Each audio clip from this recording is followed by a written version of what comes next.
So ஆதியாகமம் 18வது அதிகாரம் முடிச்சிட்டோம். இப்போ ஆதியாகமம் 19வது அதிகாரத்துக்குள்ளே வருகிறோம். ஆதியாகமம் 18வது அதிகாரத்தில் மம்ரேயின் சமபூமியில் ஆபிரகாம் இருந்தப்போ பகலின் உஷ்ண வேளையில் ஆண்டவர் அவனை சந்திக்கிறத நம்ம பார்க்குறோம். அங்கே இருந்துட்டு 2 பேர் கிளம்பி வந்துட்டாங்க. கர்த்தர் மட்டும் அங்கே இருக்கிறார். ஆபிரகாம் கர்த்தர் முன்னாடி நிற்கிறான். 2 பேரும் கொஞ்ச நேரம் பேசிக்கிறாங்க. அப்புறம் கர்த்தர் கிளம்பிட்டார். ஆபிரகாம் திரும்பி போயிட்டான். அதோடு நம்ம முடித்தோம். இப்போ 19வது அதிகாரத்துக்கு வந்தோம்னா அங்கேருந்து புறப்பட்டு வந்த அந்த 2 பேர் லோத்தை இங்கே வந்து சந்திக்கிறாங்க. ஸோ 19வது அதிகாரம் முதல் 3 வசனத்தில் அந்த 2 தூதரும் சாயங்காலத்திலே சோதோமுக்கு வந்தார்கள். லோத்து சோதோமின் வாசலிலே உட்கார்ந்திருந்தான். அவர்களை கண்டு லோத்து எழுந்து எதிர்கொண்டு தரைமட்டும் குனிந்து, ஆண்டவன்மார்களே, அடியனுடைய வீட்டு முகமாய் நீங்கள் திரும்பி உங்கள் கால்களை கழுவி ராத்தங்கி காலையில் எழுந்து பிரயாணப்பட்டு போகலாம் என்றான். அதற்கு அவர்கள், அப்படி அல்ல, வீதியிலே ராத்தங்குவோம் என்றார்கள். அவன் அவர்களை மிகவும் வருந்தி கேட்டுக்கொண்டான். அப்பொழுது அவனிடத்தில் திரும்பி அவன் வீட்டிலே பிரவேசித்தார்கள். அவன் புளிப்பில்லா அப்பங்களை சுட்டு அவர்களுக்கு விருந்து பண்ணினான். அவர்கள் புசித்தார்கள். இப்போ இந்த 3 வசனத்தில் நம்ம நிறைய காரியங்களை பார்க்குறோம். வீதியில் ராத்தங்குவோம்னு சொல்கிறாங்க. அது இவங்க புதுசாக பண்ணுறதில்ல. ஒரு பட்டணத்துலேருந்து இன்னொரு பட்டணத்துக்கு பிரயாணமாக போகிறாங்கன்னு சொன்னால், இப்போ நம்ம இங்கேருந்து இன்னொரு இடத்துக்கு போகிறோம்னா நமக்கு ஏதாவது ஹோட்டல் கிடைக்கும், ஏதாவது ஒரு லாட்ஜ் ஏதாவது கிடைக்கும். அந்த மாதிரி ஃபெசிலிட்டிஸ்லாம் அப்போ கிடையாது. அப்போது ட்ராவல் பண்ணுறவங்க எல்லாருமே இந்த மாதிரி வெளியில் தங்குறது தான் பழக்கம். ஸோ சேஃப்டின்னு வரும்போது அவங்க என்ன செய்வாங்கன்னு சொன்னால், கூட்டமாக ஒன்றா சேர்ந்து ஒரு குரூப்பாக ஒரு டென்ட் அடித்து நைட்டு தங்குறது, அப்புறம் பகலில் பிரயாணப்படுறது, இந்த மாதிரி அது அவங்களுடைய வழக்கம். அது அதுதான் சிச்சுவேஷன், வேறு கிடையாது. இப்போ நீங்கள் போகிற இடத்துல இந்த அவங்களுடைய அந்த ஊர் கோயில் இருக்கும்ல, அந்த கோயிலில் மண்டபங்கள் அந்த மாதிரி ஏதாவது இருந்துச்சுன்னு சொன்னால் அந்த மண்டபங்களில் அவங்க அடைக்கலம் நைட்டுக்கு தங்கிறது அந்த மாதிரி ஏதாவது இருக்கும். மடங்கள், மண்டபங்கள் அந்த மாதிரி. அப்படி இல்லைன்னா யாராவது தெரிஞ்சவங்க இருந்தால் அந்த தெரிஞ்சவங்க வீட்டில் அவங்க தங்குவாங்க. மற்றபடி விடுதிகள்லாம் கிடையாது, அந்த ஃபெசிலிட்டி கிடையாது. அதனால் நம்ம அதை அண்டர்ஸ்டாண்ட் பண்ணிக்கணும். இப்போது இவன் வந்து ஆபிரகாம் மாதிரியே எதிர்கொண்டு போய் தரை மட்டும் குனிந்து வருந்தி கூப்பிட்றான். ஆண்டவன்மார்களே, நீங்கள் வாங்கன்னு சொல்லி வருந்தி கூப்பிட்றான். அப்படி வருந்தி கூப்பிடுற அளவுக்கு அவங்கள இவன் வந்து அந்நியர்களாக பார்த்தானா அல்லது தேவனிடத்துலேருந்து இறங்கி வந்த தூதர்களாக பார்த்தானா அப்படின்னு சொல்லி நம்ம பார்த்தோம்னா, தேவ தூதர்களாக இவன் அடையாளம் கண்ட மாதிரி தெரியல. ஆண்டவன்மார்களேன்னு தான் சொல்கிறான். அந்த ஆண்டவன்மார்களேன்ற அந்த வார்த்தை, அந்த அடோனை என்கிற வார்த்தை இல்லை. அது சாராள் தன்னுடைய கணவனை ஆண்டவன் சொன்னது போல் இது தனக்கு மேல் அதிகாரத்தில் இருக்கிற ஒருத்தரை பார்த்து சொல்கிற அந்த வார்த்தை தான் பயன்படுத்துகிறான். இப்போது நீங்கள் வந்து ராத்தங்கி காலையில் எழுந்து பிரயாணப்பட்டு போகலாம்னு இவன் தன்னுடைய ஹாஸ்பிட்டாலிட்டியை அப்படி போய் வாலண்டியராக போய் கொடுக்கறதுக்கு என்ன காரணம் அப்படின்னு சொன்னால், அந்த ஊரில் ரோட்டில் தங்கினா என்ன நடக்கும்னு அவனுக்கு தெரியும். அதனால் ஊருக்கு புதுசாக வந்திருக்கிறாங்க, இவங்க விஷயம் தெரியாமல் தங்கி மாட்டிக்கக்கூடாதுன்னு சொல்லி இவன் வந்து முன் வந்து செய்திருக்கலாம் என்று சொல்லி நாம் ஓரளவுக்கு யூகிக்கலாம். ஆனால் இவனுடைய ஹாஸ்பிட்டாலிட்டியை அவங்க சரின்னு உடனே எடுத்துக்கிட்ட மாதிரி தெரியல. ஆபிரகாம் சொன்னப்போ நீ சொன்னபடி செய்யின்னு சொல்லி அவங்க டக்குன்னு அக்செப்ட் பண்ணிக்கிட்டாங்க. இங்கே லோத்து சொல்லும்போது ரெசிஸ்ட் பண்ணுறாங்க. அவனை வந்து இல்லைன்னு சொல்லி இது பண்ணுறாங்க. என்ன சொல்கிறாங்க? இல்லை நாங்கள் வீதியிலே ராத்தங்குவோம்னு சொன்னாங்க. அவன் அதையும் மீறி இல்லை வாங்கன்னு சொல்லி மறுபடியும் வருந்தி கூப்பிடுறான். சரி அப்படின்னு சொல்லி ரொம்ப ரிலக்டண்ட்டாக வர்றது போல் வர்றாங்க. இப்போ வீட்டுக்குள்ளே வந்தோடனே அவன் விருந்து பண்ணினான்னு இருக்குது. ஆபிரகாமும் விருந்து பண்ணினான். ஆபிரகாம் விருந்து பண்ணினதை நம்ம கொஞ்சம் விரிவாக பார்த்தோம். 3 பேருக்கு எவ்வளோ அவன் சமைச்சான்? 3 படி மெல்லிய மாவு எடுத்து அப்பங்களை சுட செஞ்சு, கன்று குட்டியில் கொளுத்த கன்றை இவனே செலக்ட் பண்ணி அதை அடித்து சமைச்சு வெண்ணெய் பால் இதெல்லாம் வச்சு அவங்களுக்கு விருந்து பண்ணினான். இப்போ லோத்து விருந்து பண்ணுறான். லோத்து என்ன விருந்து பண்ணுறான்? புளிப்பில்லா அப்பங்களை சுட்டு அவர்களுக்கு விருந்து பண்ணினான். அப்போ இது எவ்வளோ ஸ்பெஷல்னு பார்த்துக்கங்க. இப்போ ஆபிரகாமுக்கும் லோத்துக்கும் இருக்கிற வித்தியாசங்கள் இதில் எல்லாத்துலேயும் ரிஃப்ளெக்ட் ஆகும். இப்போது அவங்களுடைய ரெஸ்பான்ஸ், ஆபிரகாம்கிட்ட டக்குன்னு ஏற்றுக்கிட்டாங்க, இவங்ககிட்ட டக்குன்னு ஏற்றுக்கலை, வேண்டான்னு சொல்கிறாங்க, இல்லை நாங்கள் வெளியே பார்த்துக்கிறோம்மான்னு சொல்கிற அளவுக்கு அவனுக்கு ஒரு டிஸ்டன்ஸ்லேயே வைக்கிறத பார்க்குறோம். அப்படியே மதித்து உள்ளே வந்தாலும் லோத்து ஆபிரகாம் செஞ்சது மாதிரி ஒரு எஃபர்ட் எடுத்து செஞ்ச மாதிரி தெரியல. மாவு இருக்குது, அந்த மாவு இன்னும் புளிக்கலை. புளிக்காத மாவில் நம்ம தோசை சுட்டோம்னா எப்படி இருக்கும்? டேஸ்ட் இருக்காது, நல்லாவே இருக்காது. யாருமே புளிக்காத மாவில் சுட்டு வந்திருக்க விருந்தாளிக்கு கொடுக்க மாட்டான். அவன் மெல்லிய மாவை பிசைஞ்சு அப்பம் சுட சொல்கிறான். இவன் என்ன செய்கிறான்? புளிக்காத மாவை எடுத்து அதை வச்சு விருந்து பண்ணுறான். ஸோ அந்த சேவிக்கிற விதத்தில் அவனுடைய முழு மனதையும் இவனுடைய அவ்வளோ முழு மனதாக இல்லாததையும் நமக்கு ஈஸியாக பார்க்கும்போது தெரியுது. வசதியில் ரெண்டு பேரும் ஈக்குவல், செல்வாக்கு, அதாவது செய்யணும்னு நினச்சா இவன் அவருக்கு ஈக்குவலாக செய்ய முடியும். இப்போ ஆபிரகாம் கிட்ட அவங்க போகும்போது பகலின் உஷ்ண வேளையில் அங்கே போனாங்க. அப்போ அது ஒரு லஞ்ச் டைம்னு வச்சுக்கலாமே. இப்போ இவங்கிட்ட வரும்போது சாயங்கால நேரத்துக்கு வராங்க, இங்கே டின்னர் டைமுக்கு வராங்க. ஸோ அங்கே லஞ்ச் முடிஞ்சது, இங்கே டின்னருக்கு வராங்க. இப்போ இங்கே வந்ததுக்கப்புறம் இவன் வீட்டுக்குள்ளே கூப்பிட்டு அவங்கள உபசரிக்கிறான். நம்ம ஃபஸ்ட்டு பார்க்கும்போது லோத்து சோதோமுக்கு வெளியில் கூடாரம் போட்டு தங்கியிருந்தான்னு பார்த்தோம் இல்லை? அதுதான் ஆரம்பத்தில் பார்த்தது. அதுக்கப்புறம் தான் அந்த 5 ராஜாக்கள் 4 ராஜாக்கள் பிரச்சனை வரும்போது இவரை பிடிச்சிட்டு போனது. இப்போது ஒரு சோதோமுக்கு வெளியில் கூடாரம், எதிர கூடாரம் போட்டவராக இல்லை, சோதோமுக்குள்ளே வீட்டில் குடியிருக்கிறாரு. இப்போ இவர் குடும்பஸ்தனாகி அங்கே ஐக்கியமாயிட்டார் இல்லையா? ஸோ வீட்டுக்குள்ளே உள்ளே இருக்கிறான், நல்லா செட்டில் ஆகிட்டு இருக்கிறான். இப்போது 15 வருஷத்துக்கு முன்னால் அந்த சம்பவம் நடந்தது. எது? அந்த யுத்தம் வந்து ஆபிரகாம் வந்து இவனை கூட்டிகிட்டு வந்தது. இப்போ ஆபிரகாம் இவனை மீட்டதுனால அந்த பட்டணத்தில் இருக்கிற எல்லாரையும் மீட்டிருக்கான் இல்லையா? இப்போது ஆபிரகாம் அதை செய்யலைன்னா அந்த பட்டணத்தாருடைய நிலைமை என்ன ஆயிருக்கும்?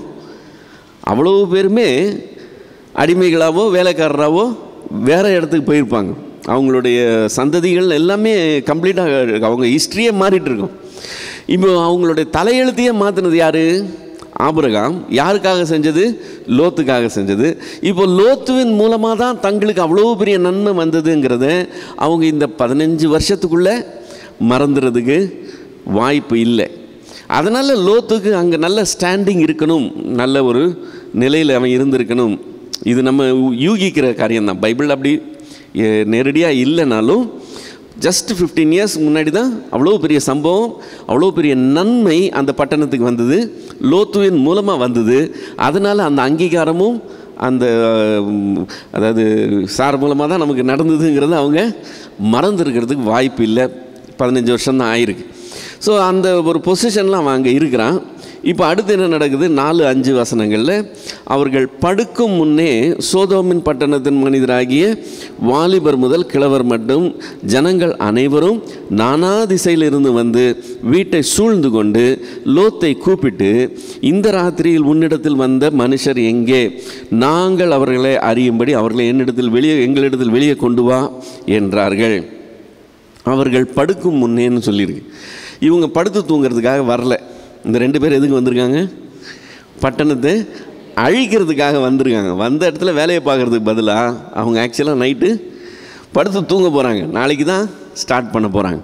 ஸோ இப்போது அங்கே அவங்க தங்குற இடத்துல அந்த பட்டணத்தின் 4 திசையில் இருந்தும் சின்ன பசங்க முதற்கொண்டு கிழவர்கள் வரைக்கும் எல்லாரும் வந்து ஒரு அருவருப்பான ஒரு காரியத்தை அங்கே டிமாண்ட் பண்ணுறதை நம்ம பார்க்குறோம். அவங்கள வெளியே கொண்டு வா அப்படின்னு சொல்லி அங்கே டிமாண்ட் பண்ணுறாங்க. இப்போ லோத்து ஒரு ஆஃபர் கொடுக்குறான். அது வந்து ரொம்ப ஆச்சரியமான ஆஃபர். அப்பொழுது லோத்து வாசலுக்கு வெளியே வந்து தனக்கு பின்னால் கதவை பூட்டி அவர்களிடத்தில் போய், சகோதரரே, இந்த அக்கிரமம் செய்ய வேண்டாம். இதோ புருஷரை அறியாத 2 குமாரத்திகள் எனக்கு உண்டு. அவர்களை உங்களிடத்திற்கு வெளியே கொண்டு வருகிறேன். அவர்களுக்கு உங்கள் இஷ்டப்படி செய்யுங்கள். இந்த புருஷர் என் கூரையின் நிழலில் வந்தபடியால் இவர்களுக்கு மாத்திரம் ஒன்றும் செய்ய வேண்டாம் என்றான். அதற்கு அவர்கள், அப்பாலே போ, பரதேசியாய் வந்த இவனா நியாயம் பேசுகிறது? இப்பொழுது இவர்களுக்கு செய்வதை பாருங்கள், உனக்கு அதிக பொல்லாப்பு செய்வோம் என்று சொல்லி லோத்தை மிகவும் நெருக்கி கதவை உடைக்க கிட்டினார்கள். இப்போ இந்த க்ரௌடு சாதாரண க்ரௌடு மாதிரி தெரியல. இப்போ பெரிய ரொம்ப போதையில் இருக்கிறாங்க, கண்ட்ரோல் இல்லாமல் இருக்கிறாங்க, அந்த மாதிரி இருக்கிற க்ரௌடு திங்க் பண்ணாது. அந்த க்ரௌடில் யாராவது ஒருத்தன் குரல் கொடுத்தான்னா அடுத்த ஆள் இன்னொரு குரல் கொடுப்பான், எல்லாரும் சேர்ந்து என்னத்தையாவது செய்வாங்க. அந்த மாதிரி ஒரு கண்ட்ரோல் இல்லாத ஒரு மாப் மென்டாலிட்டி, அந்த மாதிரி ஒரு க்ரௌடாக இது இருக்குது. இதில் இவன் போய் நிதானத்தை கடைபிடிக்க சொல்லி இவன் பேசுகிற பேச்சு அங்கே எடுபட மாட்டேங்குது. இப்போ இவன் கொடுக்குற ஆஃபர் பெரிய ஆஃபர். என்ன சொல்கிறான்? உங்களுக்கு அப்படியே தப்பான காரியம் செய்யணுன்னு இருந்ததுன்னா எனக்கு 2 குமாரத்திகள் இருக்காங்கன்னு சொல்லி ஆஃபர் பண்ணுறான். இப்போ இதுலேருந்து நம்ம ஒருத்தனுடைய வீட்டு கூரையின் கீழே தங்குறதற்கு வந்திருக்கிற ஒருவருக்கு அந்த வீட்டார் எந்த அளவுக்கு பாதுகாப்பு கொடுக்குறாங்கன்றதை பாருங்கள். அவங்களுக்கு எந்த தீங்கும் வந்துடக்கூடாதுன்னு சொல்லி தங்களையே முன்னாடி கொண்டு அதனால் நாங்கள் பாதிக்கப்பட்டாலும் பரவாயில்ல, அவங்க பாதிக்கப்படக்கூடாதுன்ற அளவுக்கு செய்கிறத நம்ம பார்க்குறோம். இது மாதிரி ஒரு சம்பவம் வேதத்தில் இன்னொரு இடத்துல கூட இருக்குது. நியாயாதிபதிகளின் புஸ்தகத்துக்கு வந்தோம்னு வச்சுக்கோங்களேன். நியாயாதிபதிகள் 19ஆவது அதிகாரம் 15லேருந்து 26 வரைக்கும் உள்ள வசனங்களில் ஏறக்குறைய இதே மாதிரி ஒரு சம்பவம் இருக்கிறது நம்ம பார்க்க முடியும். அதுலேயும் அதே மாதிரி அவன் தன்னுடைய மனைவியை அங்கே கொடுக்கறதையும் அது தாறுமாறாக காரியங்கள் நடக்கிறதையும் நம்ம அங்கே பார்க்க முடியும். ஸோ இது ஒரு ரெஃபரன்ஸ்க்காக கொடுக்குறேன். இது மாதிரி சம்பவம் வேதத்தில் இன்னொரு இடத்துல இருக்குது. இப்போ இங்கே வாலிபர் முதல் கிழவர்கள் வரைக்கும் இந்த மாதிரி கூட்டமாக சேர்றாங்கன்னு சொன்னால் அந்த பட்டணத்தினுடைய கல்ச்சர், அவங்களுடைய கலாச்சாரம் எப்படி இருக்குங்கிறது நமக்கு ஒரு ஐடியா கிடைக்குது. நமக்கு நார்மலாக மோசமான ஒரு தன்மை உள்ளவங்க மத்தியில் நம்மளால் டாலரேட் பண்ணி இருக்க முடியாது. இல்லை, நம்ம வேறு டைப்பு, அவங்க வேறு டைப்னால் நம்மளால் சகிச்சு இருக்க முடியாது. ஓரளவுக்கு தான் இருக்க முடியும். அது ரொம்ப அசிங்கமாக மோசமான ஒரு லொக்காலிட்டியாக இருந்ததுன்னா நம்ம அதிலேருந்து வெளியே வர்றதுக்கு தான் ட்ரை பண்ணுவோம். இது செட் ஆகாதுன்னு சொல்லி வெளியே வர்றதுக்கு தான் ட்ரை பண்ணுவோம். ஆனால் லோத்து பாருங்கள், அது அவ்வளோ மோசமான சமுதாயம் தெரிஞ்சும் அவன் அங்கே இருக்கிறான். அப்போது இவன் அந்த மாதிரி ஆயிட்டானோன்னு நமக்கு ஒரு தாட் வரலாம். ஆனால் வேதம் அதை பற்றி சாட்சி சொல்லுது. 2 பேதுருவின் புஸ்தகம் 2ஆவது அதிகாரம் 7-8 வசனங்களில் 2 பேதுரு 2:7-8 அக்கிரமக்காரருக்குள் வாசமாக இருக்கையில் அவர்களுடைய காம விகார நடக்கையால் வருத்தப்பட்டு நாள்தோறும் அவர்களுடைய அக்கிரம கிரியைகளை கண்டு கேட்டு நீதியுள்ள தன்னுடைய இருதயத்தில் வாதிக்கப்பட்ட நீதிமானாகிய லோத்தை அவர் ரட்சித்திருக்க அப்படின்னு சொல்லி வசனம் சொல்லுகிறதை நம்ம பார்க்கிறோம். இப்போ இதை நீங்கள் கொஞ்சம் நிறுத்தி நிதானமாக வாசிச்சிங்கன்னா அக்கிரமக்காரருக்குள்ளே தான் இருந்தான். அவர்களுடைய நடவடிக்கை எப்படிப்பட்ட நடவடிக்கையாக இருக்குது? காம விகார நடவடிக்கையாக இருக்குது. அதை அவன் காண்கிறான், அதை அவன் கேட்கிறான். அதை கண்டு அதை கேட்டு அவன் தன்னுடைய இருதயத்தில் வாதிக்கப்படுகிறான். ஐயோ அப்படின்னு சொல்லி வாதிக்கப்படுகிறான். ஆனால் இன்னும் அங்கே தான் இருக்கிறான். அதுதான் லோத்தினுடைய காரியம். லோத்து செய்கிற நிறைய மிஸ்டேக்ஸில் இதுவும் ஒரு மிஸ்டேக்கு. பார்க்குறான், கேட்குறான், அங்கேருந்து ஓடி போகலை. அங்கே இருந்தால் அவருக்கு செழுமை இருக்குது, அதனால் பெனிஃபிட் இருக்குது. அந்த பெனிஃபிட்டுக்காக அவன் இதை கொஞ்சம் பல்ல கடிச்சிக்கிட்டு சகிச்சுக்கிறதுக்கு ரெடியாக இருக்கிறான். இது யாருமே செய்யக்கூடாத ஒரு காரியம். எவ்வளவு தான் பெனிஃபிட் இருந்தாலும் மொராலிட்டி இல்லாத இடத்துல நம்மளுடைய ஃபேமிலியும் இருக்கிறதுங்கிறது, நம்ம அதோட ஐக்கியம் கொள்வது, நம்ம அவங்களோட இருக்கணும்னு நினைக்கிறது ஒரு தவறான காரியமாக இருக்கும்.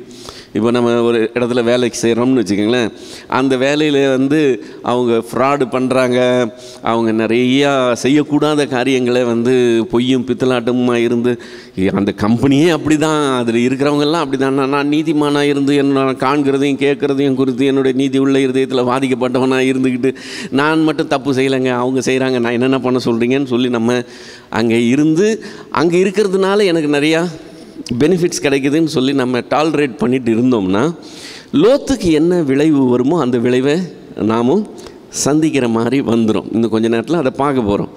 ஸோ லோத்து செய்கிற பெரிய மிஸ்டேக்ஸில் இதுவும் ஒரு மிஸ்டேக்கு. அவன் அங்கேயே இருந்து அதை டாலரேட் பண்ணிக்கிட்டு இருக்கிறான். இப்போ பரதேசியாக இருக்கிற இவனா நமக்கு நியாயம் சொல்கிறதுன்னு கேட்குறாங்க. 15 வருஷத்துக்கு முன்னாடி நீங்கள்லாம் பரதேசியாக போயிருப்பீங்க, உங்களெல்லாம் காப்பாற்றி திரும்ப ஊருக்கு கொண்டு வந்ததே யார்? இவன் தான். இவனை பார்த்து ஒரு பொறுப்பில் இருக்கிற யாரும் அந்த வார்த்தையை சொல்ல மாட்டாங்க.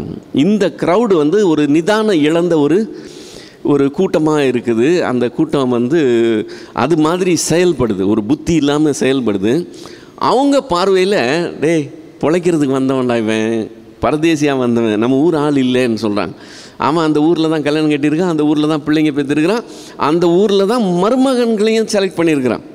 இப்போ புருஷனை அறியாத ஸ்திரீகள்னு சொல்கிற கன்னிகைகள்னு சொல்கிறாங்க தன் மகளுங்களே, ஆனால் மருமகன்கள்கிட்டன்னு சொல்லியிருக்கு. இன்னும் கொஞ்சம் தள்ளி போனோன்னா மருமகன்கிட்ட பேசினதான் இருக்குது. அப்படின்னா என்ன அர்த்தம்? அவங்க இது பண்ணியிருக்கிறாங்க, என்ன சொல்கிறது, என்கேஜ்மெண்ட் வரைக்கும் போயிருக்கும்.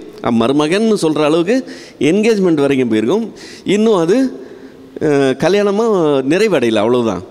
ஸோ இப்போது அந்த அளவுக்கு இவங்களோட இவர் வந்து ஒன்றி போனாலும் பிரச்சனைன்னு வரும்போது அவங்க பார்வையிலையுமே பரதேசி. நம்ம இன்றைக்கி கூட பார்க்கலாம், நீங்கள் 2-3 தலைமுறையாக ஒரு இடத்துல இருந்தால் கூட, அவங்க கூடயே நீங்கள் ஐக்கியமாக இருந்தால் கூட, ஒரு பிரச்சனைன்னு வரும்போது நேற்று வந்தவங்க பிழைக்க வந்தவங்கன்னு சொல்லி நம்மளை தனியாக வச்சு பேசிடுவாங்க. லோத்துவும் அப்படி தான் வச்சு பேசுகிறாங்க. இப்போது லோத்துவை, அதாவது அவனுக்கு செய்கிறத பார்க்கல உனக்கு அதிகமாக செய்வோம்னு சொல்லி புறா இவனை சொல்லி முதல்ல இவனை பிடிக்கக்கூடிய அளவுக்கு, இவன் மேலே கை வைக்கக்கூடிய அளவுக்கு கிட்ட வராங்க. கதவை உடைக்கக்கூடிய அளவுக்கு வேகத்தோடு செயல்படுறாங்க. இப்போது பேச்சுவார்த்தை முற்றி கைகலப்பு ஆகி அது ஒரு தீவிரமான ஒரு செயல்பாட்டுக்குள்ளே இறங்குற அந்த ஸ்டேஜுக்குள்ளே வரும்போது உள்ளே இருந்த அந்த கெஸ்ட் இருக்காங்கல்ல, 2 பேர் வந்தாங்கல்ல, அவங்க இதில் இடைப்படுறாங்க. அவங்க என்ன செய்கிறாங்க? அப்பொழுது அந்த புருஷர்கள் தங்கள் கைகளை வெளியே நீட்டி லோத்துவை தங்கள் அண்டைக்கு வீட்டுக்குள் இழுத்து கொண்டு கதவை பூட்டி தெரு வாசலில் இருந்த சிறியோரும் பெரியோருமாகிய மனிதருக்கு குருட்டாட்டம் பிடிக்க பண்ணினார்கள். அப்பொழுது அவர்கள் வாசலை தேடி தேடி அலுத்து போனார்கள். பின்பு அந்த புருஷர் லோத்தை நோக்கி, இவ்விடத்தில் உனக்கு இன்னும் யார் இருக்கிறார்கள்? மருமகனாவது உன் குமாரனாவது குமாரத்திகளாவது பட்டணத்தில் உனக்குரியவர்கள் எவர்களாவது இருந்தால் அவர்களை இந்த ஸ்தலத்திலிருந்து வெளியே அழைத்து கொண்டு போ, நாங்கள் இந்த ஸ்தலத்தை அழிக்கப் போகிறோம். இவர்கள் கூக்குரல் கர்த்தருடைய சமூகத்தில் பெரிதாக இருக்கிறது, இதை அழிக்க கர்த்தர் எங்களை அனுப்பினார் என்றார்கள். அப்பொழுது லோத்து புறப்பட்டு தன் குமாரதிகளை விவாகம் பண்ண போகிற தன் மருமக்கள்மாரோடைய பேசி, நீங்கள் எழுந்து இந்த ஸ்தலத்தை விட்டு புறப்படுங்கள், கர்த்தர் இந்த பட்டணத்தை அழிக்கப் போகிறார் என்றான். அவனுடைய மருமக்களின் பார்வைக்கு அவன் பரியாசம் பண்ணுகிறதாய் கண்டது. இப்போ இந்த 2 பேர் வந்த கெஸ்ட் 2 பேர் என்ன செய்கிறாங்க? இவனை வெளியே கையை நீட்டி இவனை உள்ளே இழுத்து கதவை பூட்டிக்கிட்டு வெளியில் இருக்கிற அத்தனை பேருக்கும் கண்ணு தெரியாமல் பண்ணுறாங்க, குருட்டாட்டம் பண்ணுறாங்க. இப்போது வெறும் குருடாட்டம் மட்டும் பண்ணியிருந்தா கூட தடவி கதவை கண்டுபிடிச்சிடலாம். ஆனால் இவங்க நைட்டு பூரா தேடி தேடி கூட வாசலை கண்டுபிடிக்க முடியலன்னா என்ன அர்த்தம்னா, இவங்களுக்கு வந்து ஓரியன்டேஷனே மாறிடுது. அதாவது எங்கே நிற்கிறோம், எந்த திசையில் இருக்கிறோம், எந்த பக்கம் போக போகிறோன்றதே ஒரு குழப்பமாக மாறிப்போகுது. அவங்களுக்கு வாசலை கண்டுபிடிக்க முடியல, நைட்டு ஃபுல்லாக தேடி தேடி அழுத்து போகிறாங்க. இதே மாதிரி ஒரு சம்பவம் வேதத்தில் பின்னாடி இருக்குது. எங்கே இருக்குது ஞாபகம் இருக்கா? எலிசா தீர்க்கதரிசி சீரிய தேசத்து படைகள் எருசலேம் இஸ்ரவேலுக்குள்ளே நுழையும் போது அவன் என்ன பண்ணுறான், ஆண்டவரை நோக்கி ஜெபம் பண்ணுறான். அப்போ ஜெபம் பண்ணும்போது ஆண்டவர் அவங்களுக்கு குருட்டாட்டம் பிடிக்க பண்ணுறார். அவங்க எல்லாருக்குமே எங்கே போகிறோம்னே தெரியல. அப்போ எலிசா அவங்கள வாங்க வாங்க நான் உங்களை கூட்டிகிட்டு போகிறேன்னு கூட்டிகிட்டு போய் ராஜா கிட்டேயே கொண்டு போய் இஸ்ரவேலின் ராஜா முன்னாடியே கொண்டு போய் அவங்கள நிறுத்திறதை நம்ம பார்க்குறோம். இது 2 ராஜாக்கள் 6வது அதிகாரம் 18வது வசனத்தில் நம்ம பார்க்க முடியும். இப்போ குருட்டாட்டம் பிடிச்சி இவங்கெல்லாம் வெளியில் லோலோன்னு அலைஞ்சிட்டு இருக்கிற டைமில் இந்த உள்ளே இருக்கிற தூதர்கள் ஒரு ஆஃபர் கொடுக்குறாங்க. என்னென்னு, இந்த பட்டணத்தில் உனக்கு உரியவர்கள் உண்டோ? அதாவது நீயும் மனைவியும் உன்னுடைய பிள்ளைங்க மட்டும் புறப்படுன்னு சொல்லலை. ஆண்டவர் நோவா கிட்ட சொல்லும்போது நீ உன் மனைவி பிள்ளைங்களுடைய மனைவிகள், அவ்வளோதான். வேறு நம்பர் ஆட் பண்ணுறதுக்கு நோவாக்கு இது இல்லை, ரைட்ஸ் இல்லை. ஆனால் இவனுக்கு அந்த ரைட்ஸ் கொடுக்குறாங்க. இந்த பட்டணத்தில் உனக்கு யாராவது இருக்கிறாங்களா? இப்போ சப்போஸ் இவன் லிஸ்ட்டு போட்டான்னு வச்சுக்கோங்களேன், நான் இருக்கிறேன், என் பிள்ளைங்க இருக்கிறாங்க, பிள்ளைங்களுடைய புருஷன்மார் இருக்கிறாங்க, அவங்களுடைய பெற்றோர் இருக்காங்க, அவங்க கூட பிறந்தவங்க இருக்காங்க, அவங்களுக்கு பிறந்தவங்க இருக்கிறாங்கன்னு சொல்லி ஒரு லிஸ்ட்டு போட்டான்னா இது திராட்சை கொத்து போல் மொத்தமும் ஒரு பெரிய குரூப்பாக வர முடியும். இப்போது லோத்து இதை எஃபெக்டிவாக செஞ்சால் தான் மட்டும் தப்பிக்கிறது இல்லை, தன்னோட சேர்ந்து ஒரு பெரிய கூட்டத்தை அவன் தப்பிக்க வைக்க முடியும். இப்போது மேற்கத்திய நாடுகளுக்குள்ள போராட்டம் மிகுந்த நாடுகள்லேருந்து தஞ்சம் புகுவாங்க, இல்லை அசைலம் உள்ளே போவாங்க. உள்ளே போயிட்டு ஒரு ஆள் தான் போவான். அவங்க சட்டப்படி அவன் மனைவியை கூப்பிடலாம், இவன் மனைவியை கூப்பிட்டுருவான். அடுத்தது அவங்க சட்டப்படி பெற்றோரை கூப்பிடலாம், பெற்றோரையும் கூப்பிட்டு வந்துடுவாங்க. அவங்க சட்டப்படி பிள்ளைங்களையும் கூப்பிடலாம், ஸோ பிள்ளைங்களையும் அடுத்து கூப்பிட்டு வந்துடுவான்.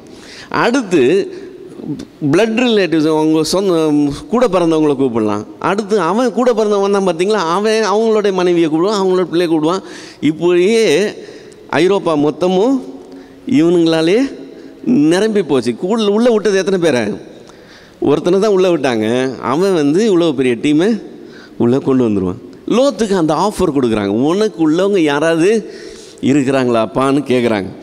இப்போ லோத்து அது அவ்வளோவா யூஸ் பண்ண மாதிரி நமக்கு தெரியல. ஆனால் பைபிளில் இன்னொரு இடத்துல இன்னொரு ஆளுக்கு இதே மாதிரி ஆஃபர் இருந்தது. ஆனால் அந்த நபர் அதை ஃபுல்லாக யூஸ் பண்ணுறதை நம்ம பார்க்க முடியும். எங்கே இருக்குது ஞாபகம் இருக்கா? ராகாப் என்னும் வேசி. இது நம்ம யோசுவாவின் புஸ்தகம் 2வது அதிகாரம் 17லேருந்து 20 வரைக்கும் உள்ள வசனங்களில் அவளுக்கு அந்த ஆஃபர் கொடுக்கறத நம்ம பார்க்க முடியும். அவங்க என்ன சொல்கிறாங்க, நீ சிகப்பு கலர் நூலை கட்டி தொங்க விட்டுரு, அதுதான் அடையாளம். அந்த குறிப்பிட்ட வீடு இருக்குது பாரு, அந்த சிகப்பு கலர் நூல் தொங்குற அந்த வீடு இருக்குல்ல, அந்த வீட்டுக்குள்ளே யாரெல்லாம் இருக்கிறாங்களோ அவங்கெல்லாம் சேஃப்டி, அவங்கள நாங்கள் ஒன்றும் பண்ண மாட்டோம். ராகாப் என்ன செய்கிறா? 6வது அதிகாரம் 23வது வசனத்தில் தன் தகப்பன் வீட்டார் அவ்வளவு பெரியும் அந்த கூரைக்குள்ளே உள்ளே கொண்டு வந்துடுறான். இப்போது ராகாபுக்கு அந்த இன்ஃப்ளூயன்ஸ் இருந்தது, அவள் சொன்னால் அவங்க கீழ்ப்படிஞ்சு வந்துட்டாங்க. ஆனால் லோத்துவுக்கு அந்த இன்ஃப்ளூயன்ஸ் கிடைக்கல. இப்போ உனக்கு உள்ளவங்க யாராவது இருக்கிறாங்களா, கூட்டிகிட்டு வா, எல்லோரையும் பட்டணத்தை விட்டு வெளியே போக சொல்லு, நீ வெளியே போனோன்னா நாங்கள் அழிக்க போகிறோன்னு சொன்னால் இவன் போய் மருமகன்கிட்ட சொன்னாக்க மருமகள் மாறிவனை பரியாசம் பண்ணுகிறதா கண்டுதான். ராத்திரியில் போய் திடீர்னு எப்போ அழிக்க போகிறாங்க, நம்ம நைட்டாக ஓடி போயிடணும்னு கூப்பிட்டா யாருக்குமே நம்புறது கொஞ்சம் கஷ்டமாக தான் இருக்கும். அதுலேயும் இவனை காமெடி மாதிரி பார்த்தானுங்களோ என்னன்னு தெரில, இவன் சொல்கிறத யாரும் சீரியஸாகவே எடுத்துக்க மாட்டேங்கிறாங்க. ஸோ இவன் கூப்பிட்டு அவங்க வரவே இல்லை. அவங்க மருமகன்மார் வந்தால் தானே அவங்க கூட பிறந்தவங்க அவங்க பெற்றவங்கெல்லாம் வர்றதுக்கு. ஸோ எதுவுமே வரல, ஒன்றும் வேஸ்ட்டு. இப்போது நம்ம நோவாவினுடைய காரியத்தையும் லோத்துவினுடைய காரியத்தையும் கொஞ்சம் கம்பேர் பண்ணோன்னு வச்சுக்கோங்களேன். நோவாவுக்கும் கர்த்தருடைய கண்களில் கிருபை கிடைத்தது. நோவா தன் காலத்தில் இருந்தவர்கள் மத்தியிலே என்னவா இருந்தானா, நீதிமானாக இருந்தான்னு வசனம் சொல்லுது. இங்கே லோத்துவை பற்றி பார்க்கும்போதும் தன் நீதியுள்ள இருதயத்தில் வாதிக்கப்பட்டான்னு சொல்லியிருக்கு. ஸோ இவனும் ஒரு நீதிமான், அவனும் ஒரு நீதிமான். இந்த 2 நீதிமான்களில் கிரேடு வித்தியாசம் இருக்கிறத நீங்கள் பார்க்க முடியும். என்ன கிரேடு வித்தியாசம்? நோவா தன் மனைவி, தன் பிள்ளைகள், தன் மருமக்கள் மாதிரியே சேர்த்து அவன் ரட்சிப்புக்குள்ளே சக்ஸஸ்ஃபுல்லாக நடத்திடுறான். லோத்துனால அது செய்ய முடியல. ஸோ இவனும் நீதிமான் தான். அதில் ஒரு வித்தியாசம் இருக்குது. என்ன வித்தியாசம்னு சொன்னால், இப்போது நான் உங்கள் மத்தியில் ஊழியம் செய்கிறேன். நீங்கள் என்ன இப்படி பார்க்குறீங்க. சப்போஸிங் நீங்கள் ஏதாவது ஒரு வெளியில் ஒரு இடத்துல என்னை பார்த்தீங்கன்னாலும் மறுபடியும் இதே மாதிரி தான் என்னை பார்ப்பீங்க இல்லை? நீட்டாக ட்ரெஸ் பண்ணி, நீட்டாக தலை சீவி இப்படி தான் பார்ப்பீங்க. நானும் உங்களை இப்படி தான் பார்க்க போகிறேன். எங்கே பார்த்தாலும் சரி, நம்ம சர்ச்சில் பார்த்தாலும் சரி, வெளியில் பார்த்தாலும் சரி, எங்கே பார்த்தாலும் இப்படி தான் பார்க்க போகிறோம். ஆனால் நம்முடைய குடும்பத்தார் நம்மளை எப்போ பார்த்தாலும் இப்படி பார்க்க மாட்டாங்க இல்லை? காலையில் பல்லு விளக்காமல் எந்திரிச்ச மூஞ்சை பார்க்கணும்னா யார் பார்க்க போகிறா? என்னுடைய மனைவி, என்னுடைய பிள்ளைங்க பார்ப்பாங்க இல்லை? நான் இந்த மாதிரி ட்ரெஸ் பண்ணி யாருக்கு போகிறேன் எப்போ பார்த்தாலும் வீட்டில்?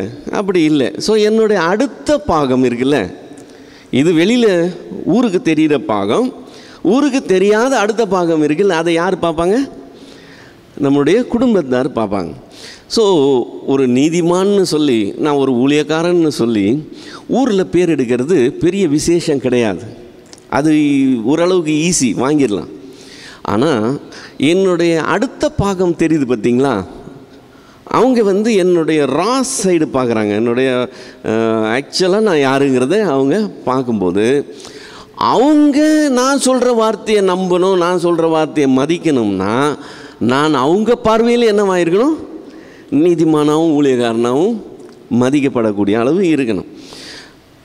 90% சொல்லலாம், 90% இதுக்கு பர்சன்டேஜ்லாம் வேணாம், அது விட்டுருங்க. நிறையா பேர் ஊரில் பாஸாக இருப்பாங்க. ஊரே இவங்களுக்கு மதிக்கும். இவங்க சொன்னாங்கன்னா இவங்க வார்த்தையை எல்லோரும் மதிப்பாங்க. ஆனால் வீட்டார் அவரை மதிக்கவே மாட்டாங்க. அவர் வார்த்தைக்கு வீட்டில் மரியாதையே இருக்காது. உன்னை பற்றி தெரியும்னு சாதாரணமாக சொல்லிட்டு போயிடுவாங்க. காரணம் என்ன? அவருடைய வெளிப்பாகம் கரெக்டாக இருக்குது, அவருடைய அடுத்த சைடில் அவர் அவ்வளோ தூரத்துக்கு ஸ்ட்ராங்காக இல்லை. இப்போது நோவாவினுடைய 2 பக்கமும் ஸ்ட்ராங்காக இருக்கிறனால தான் அவன் சொல்கிற வார்த்தைக்கு வீட்டார் மத்தியில் அந்த ரெஸ்பெக்ட் கிடைக்கிது. லோத்துக்கு அந்த ரெஸ்பெக்ட் கிடைக்கல. ஸோ நம்ம நம்மளுடைய வீட்டாரை ஆதாயப்படுத்துறது அதோட பெரிய சேலஞ்சு. நம்ம ஊரார் ஆதாயப்படுத்துறதை விட வீட்டார் ஆதாயப்படுத்துறது பெரிய சவாலான காரியம். நம்ம 100% தேவனுக்குள்ளே இருந்து 100% தேவனுக்கு பிரியமானவங்க இருந்து 100% தேவனுக்கு பயப்படுறவங்களாக இருக்கும்போது தான் அவங்க நம்ம வார்த்தைக்கு மதிப்பு கொடுப்பாங்க, பயப்படுவாங்க. இவங்க இப்படி இருக்கிறாங்க, அதனால் நம்மளும் அப்படி இருக்கணும்னு சொல்லி பிள்ளைங்க, மனைவியெல்லாம் அதை எடுத்து நம்மளை ஃபாலோ பண்ணுவாங்க. ஆனால் நிறைய ஊழியக்காரருடைய குடும்பங்களில் அது இல்லைங்கிறது நம்ம நேரடியாக பார்க்க முடியும். அப்படி இருக்கிறது பிரயோஜனம் இருக்காது. அப்படி இருந்தால் அது லோத்து மாதிரி. ஆனால் நம்ம எப்படி இருக்கணும்? நோவா மாதிரி இருக்கணும். நோவா மாதிரி இருக்கணும். நோவா மனைவி, பிள்ளைங்க மட்டும் இல்லை, மருமக்கள் மாதிரியே சேர்த்து 100% அவன் நடத்துகிறத பார்க்குறோம். ஸோ இப்போது அடுத்து 19ஆவது அதிகாரத்தில் 15லேருந்து 23 வரைக்கும் உள்ள வசனங்களை வாசிக்கலாம். 19ஆவது அதிகாரம் 15லேருந்து 23 வரைக்கும். கிழக்கு வெளுக்கும்போது அந்த தூதர் லோத்தை நோக்கி, இப்போ கிழக்கு வெளுக்கும் போதுன்னா என்ன அர்த்தம்? பொழுது விடியுது. ராத்திரி பூரா அந்த பிரச்சனையை நடந்துகிட்ருக்கு. போய் மருமக்கள் மாதிரி ஒரு கன்வின்ஸ் பண்ண ட்ரை பண்ணுறாரு, ஒன்றும் வேலைக்கு ஆகலை. பொழுது விடிய ஆரம்பிக்குது. ஸோ கிழக்கு வெளுக்கும்போது அந்த தூதர் லோத்தை நோக்கி, பட்டணத்துக்கு வரும் தண்டனையில் நீ அழியாதபடிக்கு எழுந்து உன் மனைவியும் இங்கே இருக்கிற உன் 2 குமாரத்திலையும் அழைத்து கொண்டு போ என்று சொல்லி அவனை துரிதப்படுத்தினாங்க. யாரை துரிதப்படுத்துவாங்க? தாமதம் பண்ணுறவங்கள தான் துரிதப்படுத்துவாங்க. இப்போ ஆபிரகாம் எப்படி கீழ்ப்படிஞ்சான்னு நம்ம ஏற்கனவே பார்த்தோம். அன்னைக்கே தேவன் சொன்னார்னா அந்நாளில் தானே. நைட்டு சொன்னார்னா காலையில் அதிகாலையில் எழுந்து முதல் வேலையாக ஆபிரகாம் அதை செய்கிறத பார்க்குறோம். இங்கே லோத்து சொன்ன உடனே ஓடி போகணும்னு இல்லை. நைட்டு ஃபுல்லாக டைம் வேஸ்ட் பண்ணிட்டான். இப்போ பொழுது விடிஞ்சிக்கிட்டு இருக்கு. இன்னும் கூட அவன் என்ன செய்கிறான்னா, 16ஆவது வசனம், அவன் தாமதித்து கொண்டிருந்த போது. அப்படின்னா என்ன அர்த்தம்? மருமகன் மாட்ட போய் பேசி பார்த்தா அவங்க நம்பலை, திரும்ப வந்துட்டான், போனான், பொண்ணுங்களை அனுப்புகிறான், போய் பேசிப்பாரு, மனைவி அனுப்புகிறான், போய் பேசிப்பார், இதை செய் அதை செய், இப்படியே அங்கேயே அவன் கொஞ்சம் பொறுங்க, இதை வந்துடுவாங்க, இதை செய்கிறேன் அதை செய்கிறேன்னு சொல்லிட்டு தாமதித்து கொண்டு இருக்கிறான். அவனை துரிதப்படுத்துகிறாங்க. ஓகே, அவன் தாமதித்து கொண்டிருந்த போது கர்த்தர் அவன் மேலே வைத்த இரக்கத்தினாலே அந்த புருஷர் அவன் கையையும் அவன் மனைவி கையையும் அவன் 2 குமாரத்தின் கையையும் பிடித்து அவனை பட்டணத்திற்கு வெளியே கொண்டு போய் விட்டார்கள். இப்போ வலுக்கட்டாயமாக இழுத்துட்டு போயிட்டாங்க, கதற கொண்டு போயிடறாங்க. இல்லை இந்த வந்துட்டேன்னு சொல்லி வா போகலான்னு சொல்லி தரன்னு இழுத்துட்டு போய் வெளியே விட்டாங்க. வெளியே விட்டுட்டு ரொம்ப சிம்பிளான ஒரு இன்ஸ்ட்ரக்ஷன் கொடுக்குறாங்க. என்ன சொல்கிறாங்க? அவர்களை வெளியே கொண்டு போய் விட்ட பின்பு அவர், உன் ஜீவன் தப்ப ஓடிப்போ, பின்னிட்டு பாராதே, இந்த சமபூமியில் எங்கும் நில்லாதே, நீ அழியாதபடிக்கு மலைக்கு ஓடிப்போ. இப்போ இதனுடைய ஜியாகிரஃபி கொஞ்சம் புரிஞ்சிச்சுன்னா என்ன சொல்கிறாங்கன்னு புரியும். இப்போது இந்த சோதோம் குமோரா கொஞ்சம் மேடான பகுதியில் இருக்குதுன்னு வச்சுக்கோங்களேன். இங்கேருந்து என்ன செய்ய சொல்கிறாங்க? ஓடிப்போ. நம்பர் 1 ஓடிப்போ. நம்பர் 2 என்னது? சமபூமியில் எங்கும் நிற்காது. 2வது திரும்பி பாராதே, வா ஓடிப்போ. 2வது பின்னிட்டு பாராதே. 3வது சமபூமியில் நிற்காது. இந்த மேட்டான பகுதியிலேருந்து ஓடி வரும்போது அடுத்து கீழே இருக்கிற பூமி பேர் சமபூமி. இந்த சமபூமியில் நிற்காத, அடுத்து ஒரு மேடு பகுதி இருக்குது, அது ஒரு மலை, அந்த மலைக்கு நீனு ஓடிப்போன்னு சொல்கிறாங்க. ஆண்டவருடைய பிளான் ஆக்சுவலாக சோதோம் குமோரா மட்டும் கிடையாது, அதோட சுற்றி இருக்கிற இந்த சமபூமியும் சேர்த்து அழிக்கிறதா தான் அவருடைய பிளான். ஸோ இவருக்கு சொல்கிறது என்னது? 4 காரியம். ஜீவன் தப்ப ஓடிப்போ, பின்னிட்டு பாராதே, சமபூமியில் நிற்காதே, அந்த மலைக்கு ஓடிப்போம். இது ரொம்ப சிம்பிளான ஒரு இன்ஸ்ட்ரக்ஷன். இதில் எந்த விதமான குழப்பம் வர்றதுக்கு வாய்ப்பே கிடையாது. இதை ஆபிரகாம் கிட்ட சொல்லியிருந்தா, சொல்லி முடிக்கிறதுக்கு முன்னாடி ஆபிரகாம் என்ன செஞ்சுருப்பான்? எப்போயோ ஓட ஆரம்பிச்சிருப்பான். அவ்வளோதான், முடிஞ்சு போச்சு. ஆண்டவர் ஓடுன்னு சொல்லிட்டாரு, இதை அழிக்கிறேன்னு சொல்லிட்டாரு, அவ்வளோதான். நோவா கிட்ட சொல்லியிருந்தா நோவாவும் அவ்வளோதான். எதை பற்றியும் திங்க் பண்ணுறதுக்கு டைம் கிடையாது. ஆண்டவர் போக சொல்லிட்டார், இதை அழிக்க போகிறார், நம்ம இனிமேல் இங்கே இருக்கக்கூடாது, அவ்வளோதான். அவன் ஓட ஆரம்பிச்சிருப்பான்.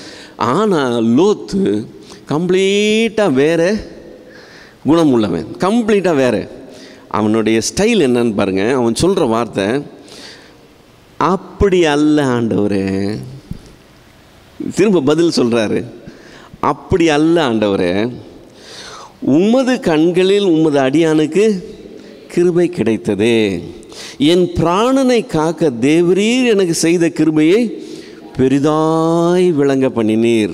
இந்த பட்டணத்தில் எவ்வளோ பேர் இருக்கிறாங்க, அவங்களெல்லாம் விட்டுட்டு என்ன தெரிந்து கொண்டீங்களே, அவங்களெல்லாம் செத்து போனாலும் பரவாயில்ல, நான் பிழைக்கணும்னு உங்கள் பார்வையில் எனக்கு கிருபை கிடச்சிது, இவ்வளோ காரியம் எனக்காக செஞ்சீங்களேன்னு இப்போ என்ன சொல்லிக்கிட்டு இருக்கிறான்? ஆண்டவருக்கு நன்றி பலி செலுத்திக்கிட்டு இருக்கிறான். செயல்பட வேண்டிய நேரத்தில் செயல்படணும், ஜெபிக்க வேண்டிய நேரத்தில் ஜெபிச்சுக்கலாம், செயல்படுற வேண்டிய நேரத்தில் ஜோம் பண்ணிகிட்டு இருக்கக்கூடாது. இல்லை, நம்ம எல்லோரும் மாற்றி செய்கிறதெல்லாம் பார்க்குறீங்களா? காணிக்கைக்காக ஜோம் பண்ணுங்கன்னு சொல்லி கையில் கொடுத்தீங்கன்னு வச்சுக்கோங்களேன், அவர் வாங்கி ஜோம் பண்ண மாட்டார். என்ன பண்ணுவார் தெரியுமா? ஒரு பாட்டு பாடுவார். காணிக்கைக்காக ஜோம் பண்ண சொல்லி மைக்கு கொடுத்தா அவர் மைக்கை வாங்கி என்ன பண்ணுவார்? பாட்டு பாடுவார். பாட்டு பாட சொல்லி மைக் கொடுத்தா என்ன பண்ணுவார்? ஒரு குட்டி பிரசங்கம் பண்ணுவார். பிரசங்கம் பண்ண சொல்லி மைக் கொடுத்தா என்ன பண்ணுவார்? அவர் ஒரு பாட்டு பாடுவார். என்ன செய்ய சொல்கிறாங்களோ அதை விட்டுட்டு கம்ப்ளீட்டாக இன்னொரு காரியம் செய்கிறது. இப்போ இவனை என்ன செய்ய சொன்னாங்க? உயிரை காப்பாற்றிக்கிற, நீ ஓடிப்போ, திரும்பி பார்க்காத, இங்கே நிற்காத, கடைசி அங்கே ஓடி போயிரு அப்படின்னு சொல்கிறாங்க. சரின்னு சொல்லி எடுத்து செய்கிறதுக்கு இல்லை, அதுக்கு பதிலாக நின்றுக்கிட்டு, அப்படியெல்லாம் ஆண்டவரே, உம்முடைய கண்கள் எனக்கு கிருபை கிடைத்தது, என்னுடைய ஜீவனை நீங்கள் அருமையாக எண்ணி. இந்த கதையெல்லாம் யாரும் கேட்கல. இந்த கதையை பேசிவிட்டு சட்டுன்னு சொல்கிற வார்த்தை என்னது? மலைக்கு ஓடி போக என்னால் முடியாது, தீங்கு என்னை தொடரும், நான் மரித்து போவேன். இப்போது என்னவோ ஆண்டவருக்கு தெரியாதது இவருக்கு தெரிஞ்சிட்ட மாதிரி, இவர் ஆண்டவருக்கு பதில் சொல்கிறார். மலை வரைக்கும் ஓடி போனால் நான் என்ன ஆயிடுவேன்? செத்து போயிடுவேன்னு சொல்கிறேன். நீ இங்கே நின்றுனா என்ன ஆயிடுவேன்? செத்து போயிடுவேன். அதனால தான் ஒன்று ஓட சொல்கிறாங்க. இவர் அவர்கிட்டே திருப்பிக்கிட்டு சொல்கிறாரு, என்னால் முடியாத ஆண்டவரே, நான் ஓடினேன்னா நானே செத்து போயிடுவேன்னு சொல்லி இவர் பதில் சொல்கிறார். சொல்லிவிட்டு மாற்று யோசனை வேற பேசுகிறார். என்னவா? இல்லை அதோ அந்த ஊர் இருக்கிறது, நான் அதற்கு ஓடி போகத்தக்கதா, அது கிட்ட இருக்கிறது, சின்னதுமாக இருக்கிறது, என் பிராணன் பிழைக்க அங்கே ஓடி போகட்டும், அது சின்ன ஊர் தானே. அந்த ஊர் அந்த சமபூமியில் இருக்குது. சமபூமியில் நிற்க கூட கூடாதுன்னு சொன்னாக்க இவன் நான் அந்த ஊருக்கு போகிறேன்னு சொல்லி கேட்குறான். இப்போ அதாவது இப்படி தொடரான்னு சொன்னால் இப்படி தொடணும்னு அவசியம் இல்லை ஆண்டவரே, அதுக்கு இன்னொரு ரூட்டு கூட இருக்குதுன்னு சொல்லி சொல்கிற கதை.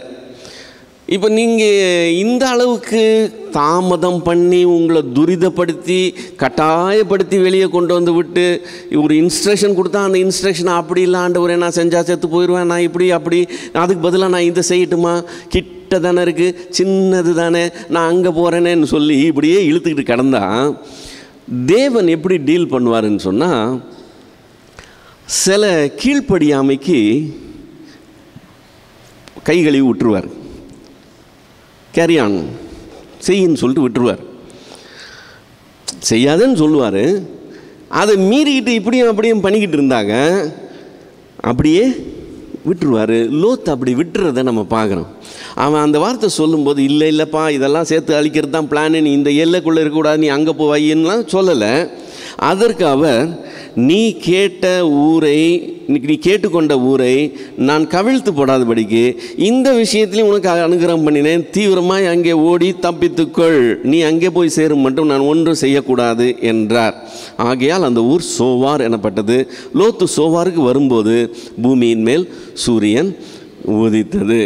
இப்போ சோவார் யார் செலக்ட் பண்ணா? லோத்து தான் செலக்ட் பண்ண. லோத்துவை சோவாருக்கு யாரும் போக சொல்ல, இவராக ஐடியா பண்ணது, நான் அங்கே போகிறேன் ஆண்டவரேன்னு கேட்டது. தேவன் அழிக்க இருந்த சோவாரை இவனுக்காக சரி போ, அந்த ஊரை நான் விட்டுறேன், நீ போய் நீ அங்கே சேர்ற வரைக்கும் நான் இதை அழிக்காமல் இருக்கிறேன்னு ஆண்டவர் சொல்கிறார். இவன் அங்கே போயிட்டான்.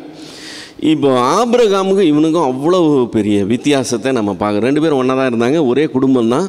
ஆனாலும் ஆபிரகாம் அப்படி கீழ்ப்படுகிறவனாக இருந்தான். ஆனால் லோத்து கம்ப்ளீட்டாக டிஃப்ரெண்ட் நேச்சர். நீதிமான நம்ம நோவாவும் நீதிமான் தான், இவனும் நீதிமான் தான். ஆனால் நீதிமானாக இருக்கிறதுல தரத்தில் ஒரு நாளும் அதுக்கு சமம் வரவே முடியாது. இப்போ 24-25 வசனங்களில், அப்பொழுது கர்த்தர் சோதோமின் மேலும் குமோராவின் மேலும் கர்த்தராலே வானத்திலிருந்து கந்தகத்தையும் அக்கினியையும் வர்ஷிக்க பண்ணி அந்த பட்டணங்களையும் அந்த சமபூமி அனைத்தையும் அந்த பட்டணங்களின் எல்லா குடிகளையும் பூமியின் பயிரையும் அழித்து போட்டார். 24வது வசனத்தில், அப்பொழுது கர்த்தர் சோதோமின் மேலும் குமோராவின் மேலும் கர்த்தராலே வானத்திலிருந்து கந்தகத்தையும் அக்கினியும் வர்ஷிக்க பண்ணினார்னு பார்க்குறோம். இப்போ கர்த்தராலே கர்த்தர் செய்கிறார். இது 2 பர்சனாலிட்டி வருது தெரியுதா? செய்கிறவர் கர்த்தர், யார் மூலமாக செய்கிறார்? கர்த்தராலே செய்கிறார். ஸோ இது நம்ம திருத்துவம் என்கிறது புதிய ஏற்பாட்டில் தான் புதுசாக கிறிஸ்தவர்கள் உருவாக்கி இயேசுவை தெய்வமாக்கிட்டாங்கன்னு சொல்கிறது உண்டு. பழைய ஏற்பாட்டில் அது போதுமான சாட்சிகள் இருக்குங்கிறதுக்கு இதுவும் ஒரு ஆதாரம். இந்த 2 கர்த்தர்ன்ற தமிழ் வார்த்தைக்கும் எபிரேய பதம் யெகோவா என்கிற பேர், யாவே என்கிற பேர் தான் 2த்துக்குமே வருது. ஸோ 2மே யெகோவாவாகிய கர்த்தர் தான். புரியுதுங்களா? ஸோ கர்த்தராலே கர்த்தர் அதை அழிக்கிறார்னு சொல்லும்போது அது ஒன்றுக்கு மேற்பட்டு பன்மையாக இருக்கிறத பார்க்குறோம். இதே மாதிரி இன்னொரு இடத்த நீங்கள் பார்க்கணும்னு சொன்னாக்க, யாத்ராகமம் 23வது அதிகாரம் 25வது வசனம், யாத்ராகமம் 23:25, உங்கள் தேவனாகிய கர்த்தரையே சேவிக்க கடவீர்கள், அவர் உன் அப்பத்தையும் உன் தண்ணீரையும் ஆசீர்வதிப்பார். வியாதியை உன்னிலிருந்து விலக்குவார், இல்லை விலக்குவேன். ஸோ தேவனாய கர்த்தரையே சேவிக்க கடவீர்கள், ஒருமையில் தான் வருது. இம்மிடியேட்டாக அடுத்த வார்த்தை என்ன வருது? அவர் உன்னுடைய அப்பத்தையும் தண்ணீரை ஆசீர்வதிப்பார், வியாதியை உன்னிடத்துலேருந்து நான் விலக்குவேன்னு 2 வருகிறது நம்ம பார்க்குறோம். ஸோ ஒன்றுக்கு மேற்பட்ட தேவ ஆழ்தத்துவத்தை நம்ம பைபிளில் நிறைய இடத்துல பார்க்கலாம். ஸோ இது 2 எக்ஸாம்பிள், சும்மா இதுக்கு ரெஃபரன்ஸ்க்காக சொல்கிறேன். இப்போ தேவன் ஒரு பெரிய பேரழிவை சோதோமின் மேலும் குமரோ மேலும் அதன் குடிகள் மேலும் அதன் பயிர்கள் மேலும் அதை சுற்றி இருக்கிற சமபூமி மொத்தத்தின் மேலும் கொண்டு வரார். நோவா காலத்தில் தேவன் மொத்த உலகத்தையும் அழித்தார், ஜலத்தை கொண்டு அழித்தார். ஒரு மிருக ஜீவனும் ஒரு ஜீவராசியும் உயிரோட இல்லை, எல்லாத்தையும் காலி பண்ணார். நாசியில் சுவாசம் இருந்த மாம்சமான எல்லாமே அழிச்சிட்டார். இப்போ இங்கே அடுத்த பேரழிவை பார்க்குறோம். இது 2வது பேரழிவு. தேவன் அங்கே ஒன்று செஞ்சார், இங்கே ஒன்று செய்கிறார். நம்ம இதுக்குள்ள ரெஃபரன்ஸ் பைபிளில் பார்த்தோம்னு சொன்னால் எது பெருசு? நோவா அழிவு காலத்தில் உள்ளது பெருசா, இல்லை லோத்து காலத்தில் உள்ளது பெருசா? நோவா காலத்தில் உள்ளது மொத்த உலகத்தையே சேர்ந்தது, அதில் கோடிக்கணக்கான ஜனங்க செத்துருக்கணும். இது 2 பட்டணம், பெரிய பட்டணம் தான், ஆனால் 2 பட்டணம் தான், 2 நாடு கூட கிடையாது, 2 பட்டணம், அவ்வளோதான். இப்போ நோவா தான் பெருசு. ஆனால் நோவா காலத்து ஜலப்பிரளயத்தை பற்றி மொத்தத்தில் பைபிளில் 6 இடத்துல தான் வருது. 6 இடம். பழைய ஏற்பாட்டில் ஒரே ஒரு இடத்துல தான் வருது. ஏசாயா தீர்க்கதரிசியின் புஸ்தகம் 54வது அதிகாரம் 9வது வசனத்தில் ஒரே ஒரு தடவை வருது. மற்றபடி பழைய ஏற்பாட்டில் நோவாவி காலத்தில் நடந்த பேரழிவை பற்றி பேச்சே இருக்காது. புதிய ஏற்பாட்டில் வந்தோம்னு சொன்னால் மத்தேயு 24:38, லூக்கா 17:26, இது 2த்துலேயும் நம்முடைய ஆண்டவர் சொல்கிறார் நோவா காலத்தில் நடந்தது போல் நடக்கும்னு சொல்லி. எபிரேயர் 11:7, 1 பேதுரு 3:20, மறுபடியும் 2 பேதுரு 2:25. ஸோ பேதுரு 2 தடவை சொல்கிறான், எபிரேயரில் ஒரு இடத்துல வருது, நம்முடைய ஆண்டவர் 2 இடத்துல சொல்கிறார். ஸோ புதிய ஏற்பாட்டில் 5 தடவை தான் வருது, பழைய ஏற்பாட்டில் ஒரே தடவை தான் வருது. எது? நோவா காலத்து ஜலப்பிரளயம் பற்றி. ஆனால் லோத்துவினுடைய நாட்களில் நடக்கிற இந்த பேரழிவை குறித்து வேதத்தில் 20 இடத்துல வருது. அப்போ ஆண்டவர் அதுக்கு எவ்வளவு முக்கியத்துவம் கொடுத்து அதை நமக்கு எச்சரிக்கையாக நம்ம கண்ணு முன்னாடி திரும்ப திரும்ப திரும்ப திரும்ப திரும்ப திரும்ப கொண்டு வந்து நமக்கு ஞாபகப்படுத்துகிறாருன்றதை கவனிங்க. ஸோ உபாகமத்தில் 29, 23, 32, 32 இது மோசே சொன்னது. தென் ஏசாயா 1வது அதிகாரம் 9, 10, 3வது அதிகாரம் 9, 13வது அதிகாரம் 19வது வசனம். ஸோ ஏசாயாவில் 3 தடவை, எரேமியா 23, 14, 49, 18, 50, 40, மறுபடியும் புலம்பல் 4, 6. ஸோ எரேமியா மொத்தம் 4 தடவை.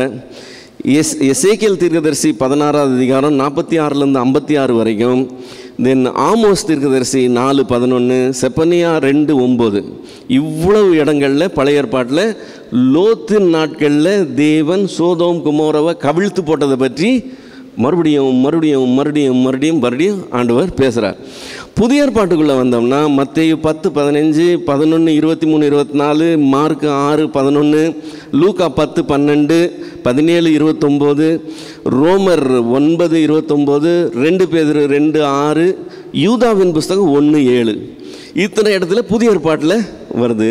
டோட்டலாக 20 முறை இந்த ஒரு காரியம் மறுபடியும் மறுபடியும் ஞாபகப்படுத்தப்பட்டு நமக்கு எச்சரிக்கையாக நம்ம கண்ணு முன்னால் கொண்டு வரப்படுது. ஸோ இது அவ்வளவு பெரிய ஒரு காரியமாய் வருது.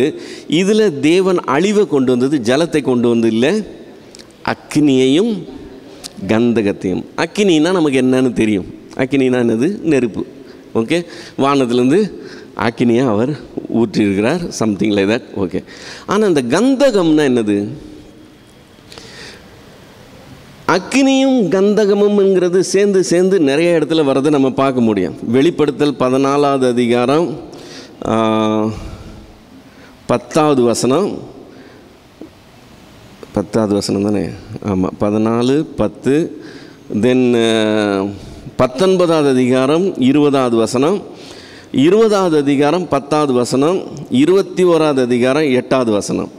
இதில் எல்லாத்துலேயுமே அக்கினியும் கந்தகமும் எங்கே இருக்குதுன்னு சொல்லியிருக்கு? அக்கினி கடலில் இருக்குதுன்னு சொல்லியிருக்கு. இப்போ இந்த கந்தகம்னா என்னது? அது என்ன? அது அக்கினியும் கந்தகமும், அக்கினியும் கந்தகமும்.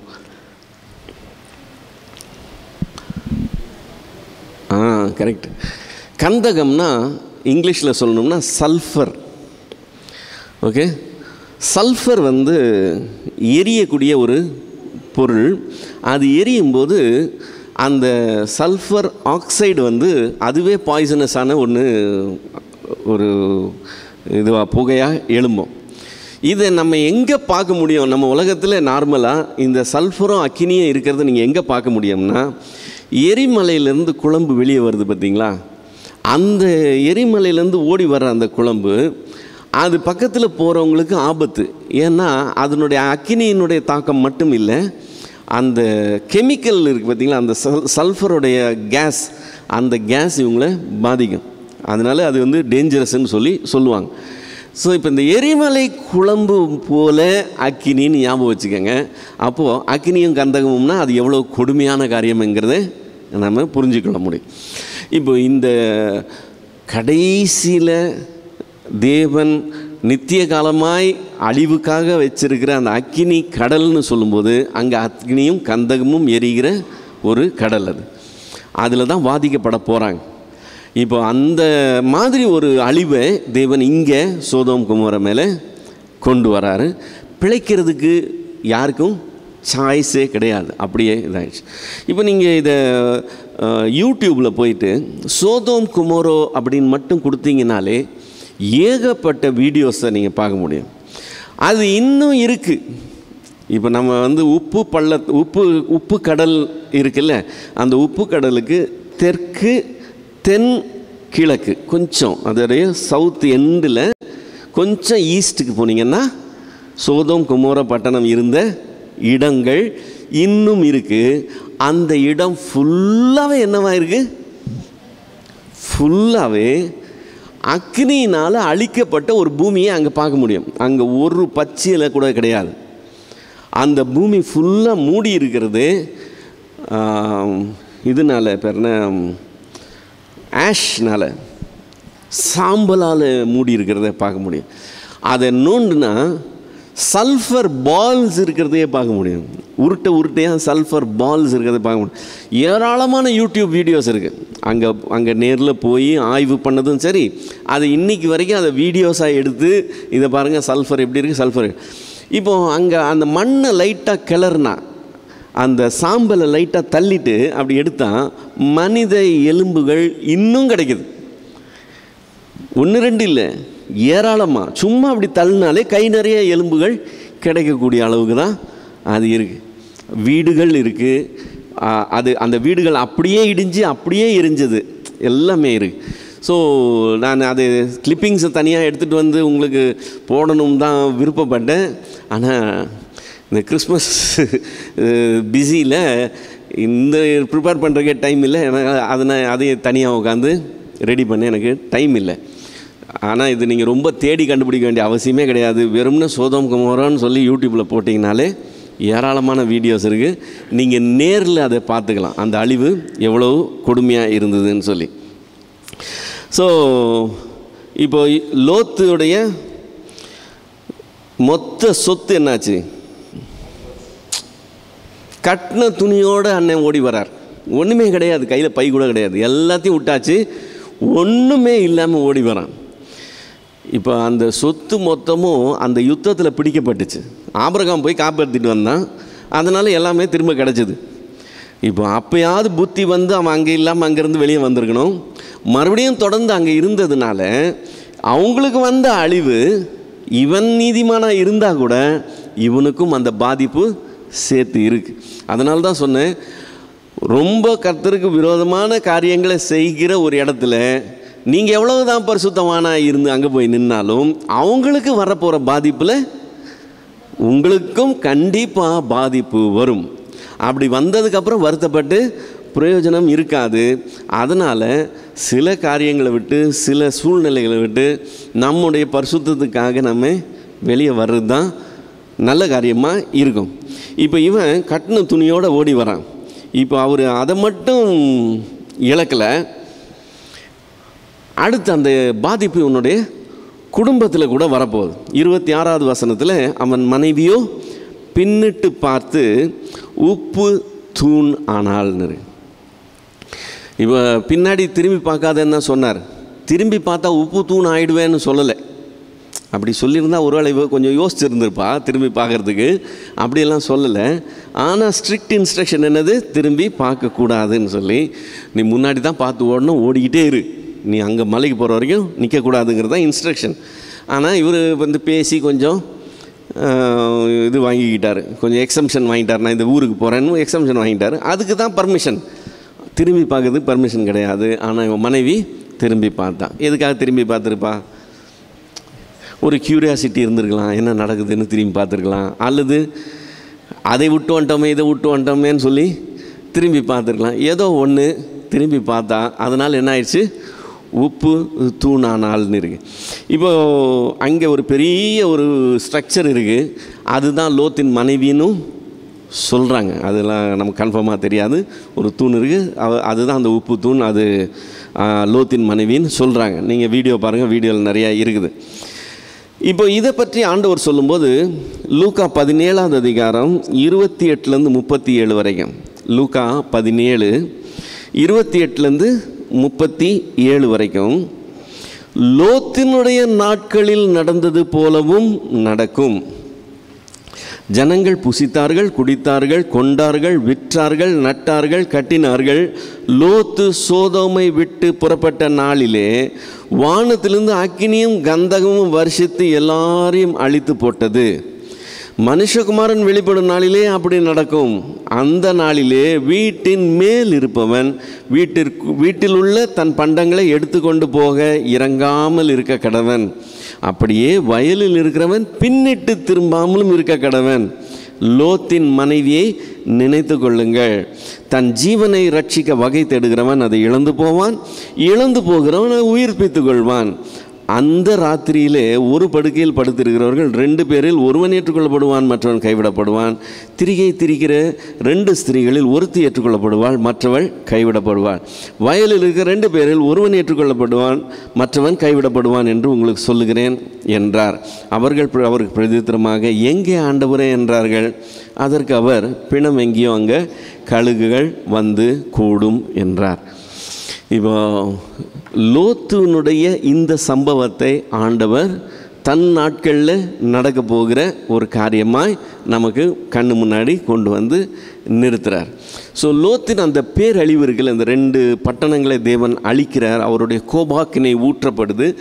இதே கோபாக்கினை பின்னாடி ஒரு நாளில் வரப்போகுது. இங்கே நடந்தது போலவே அங்கே நடக்குமா? என்ன நடக்கும்? வானத்திலேருந்து அக்கினியும் கந்தகமும் வருஷிக்க பண்ணுற வரைக்கும் அவங்க என்ன செஞ்சாங்களாம்? டெய்லி ரொட்டீன், புசிக்கிறது, வேலைக்கு போகிறது, வர்றது, கல்யாணம் பண்ணுறது, குடும்பம் நடத்துறது, எப்படி ரெகுலர் ரொட்டீன் டெய்லி நடக்குதோ அதே ரொட்டீனை அவங்க ஃபாலோ பண்ணாங்களாம். கவலைப்படவே கிடையாது. எது வரைக்கும்? அந்த லாஸ்ட்டு மினிட் வரைக்கும். லோத்து நாட்கள் நடந்தது போல் தான் மனுஷகுமார் நாட்கள்லேயும் நடப்பான். நீங்கள் என்ன தான் கூவுனாலும் யாரும் அதை பற்றியும் கவலைப்படவே மாட்டாங்க, பயப்படவே மாட்டாங்க, கடைசி நிமிஷம் வரைக்கும்னு ஆண்டவர் சொல்கிறார். அது நடக்கும்போது அதை பற்றி தெரிஞ்சவங்க என்ன செய்யக்கூடாதா? லோத்தின் மனைவி போல் திரும்பி பார்க்குறவங்களா இருக்கக்கூடாது. அந்த டைமில் அடுத்து என்ன செய்யணுமோ அதை செய்கிறதுக்கு பதிலாக திரும்ப போயிட்டு நான் இதையும் அதையும் எடுத்துகிட்டு வரேன்னு சொல்லி அந்த மாதிரி எதுக்கும் வீட்டில் மேலே இருந்தனா எதாவது எடுக்கலான்னு கீழே இறங்காத, வயலில் இருந்தனா வீட்டுக்கு போகலான்னு நினைக்காதேன்னு சொல்லி ஆண்டவர் அந்த அர்ஜென்சி பற்றி பேசுகிறார். அந்த கடைசி நிமிஷம் எப்படி இருக்குன்றதை பற்றி அவர் சொல்கிறத நம்ம பார்க்குறோம். ஸோ இப்போ ஓடி வந்தாச்சு, பட்டணம் அழிக்கப்பட்டாச்சு. அடுத்த 2 வசனம் சொல்லுது, 27லேருந்து 29 வரைக்கும். விடியற் காலத்தில் ஆபிரகாம் எழுந்து தான் கர்த்தருக்கு முன்பாக நின்ற இடத்திற்கு போய் சோதோம் கொமோரா பட்டணங்களின் திசையையும் சமபூமியாகிய தேசம் முழுவதையும் நோக்கி பார்த்தான். அந்த பூமியின் புகை சூளையின் புகையை போல எழும்பிற்று. தேவன் அந்த சமபூமியின் பட்டணங்களை அழிக்கும்போது தேவன் ஆபிரகாமை நினைத்து லோத்து குடியிருந்த பட்டணங்களை தாம் கவிழ்த்து போடுகையில் லோத்தை அந்த அழிவின் நடுவிலிருந்து தப்பி போகும்படி அனுப்பிவிட்டார். அப்படின்னா என்ன அர்த்தம்? லோத்து நீதிமானாக இருந்ததுனால அவனை காப்பாற்றலை. ஆபிரகாம் ஆண்டவரேன்னு சொல்லி அங்கே நின்னான்ல, லோத்து பேரை சொல்லி அவன் கேட்கல. ஆனால் அவன் லோத்துக்காக தான் கேட்குறான்னு ஆண்டவருக்கு தெரியும். 50 நீதிமான்கள், 45 நீதிமான்கள், 40, 30, 20, 10 இழுத்துட்டு வந்தான்ல. ஏன்னா அவனுக்கு லோத்து அங்கே இருக்கிறானே, அவன் அதில் சேர்ந்து அழிஞ்சிடக்கூடாதுன்ற அந்த காரணத்துக்காக அவன் பேசுகிறான்றது கர்த்தருக்கு தெரியுது. கர்த்தர் ஆபிரகாமை நினைத்து லோத்துவை அதுலேருந்து தப்பு வைத்தான். ஸோ லோத்து இவனுடைய ஓன் குவாலிஃபிகேஷனால் காப்பாற்றப்படலை. ரெண்டாவது காரியம், விடியற் காலத்தில் ஆபிரகாம் எழுந்து அந்த திசையில் பார்க்குறான். அங்கேருந்து புகை எழும்புது. அந்த புகை எப்படி எழும்புது? சூளையிலேருந்து புகை எழும்புறது போல் இருக்குது. நீங்கள் பார்த்துருக்கீங்களா சூளையிலேருந்து புகை எழும்புறது? செங்கல் சூளை பார்த்துருங்கன்னா அந்த செங்கல் சூளை அவங்க நெருப்பு மூட்டும் போது அதுலேருந்து புகை எழும்பும். அந்த புகை அப்படியே கொஞ்சம் ஹைட்டுக்கு தெரிகிற மாதிரி எழும்பும். இப்போது சூளையிலேருந்து புகை எழும்புறது போல் அந்த திசையில் இருக்கிற சமபூமி அனைத்தும் அந்த பட்டணங்கள் இருக்கிற இடத்துலேருந்து எழும்புது. கம்ப்ளீட்டாக பஸ்பமாயிடுச்சு. காலைகளுக்குள்ளே ஒன்றுமே கிடையாது, பஸ்பமாயிடுச்சு. இப்போ நம்ம இதை பார்க்கும்போது இங்கேருந்து நம்ம வெளியே பார்த்தோம்னா எவ்வளோ தூரம் தெரியும்? ஒரு 1/2 கிலோமீட்டர் கண்ணுக்கு தெரிஞ்சால் பெரிய விஷயம். பெரிய சூளை மாதிரி எரியுதுன்னா ஒருவேளை தாம்பரத்தில் இருந்தால் இங்கே தெரியறதுக்கு வாய்ப்பு இருக்குது. ஒரு 5-6 கிலோமீட்டர் தெரியறதுக்கு வாய்ப்பு இருக்குது. ஆபிரகாம் நின்ற இடத்துக்கும் லோத்து இருந்த இடத்துக்கும் குறைஞ்சது 50 கிலோமீட்டர் இருக்கணும்.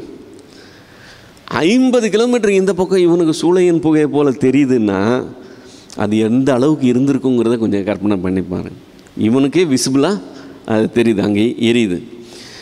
இப்போது லோத்து செய்கிற அடுத்த மிஸ்டேக், நம்ம ஏற்கனவே ஒரு மிஸ்டேக் பார்த்தோம்.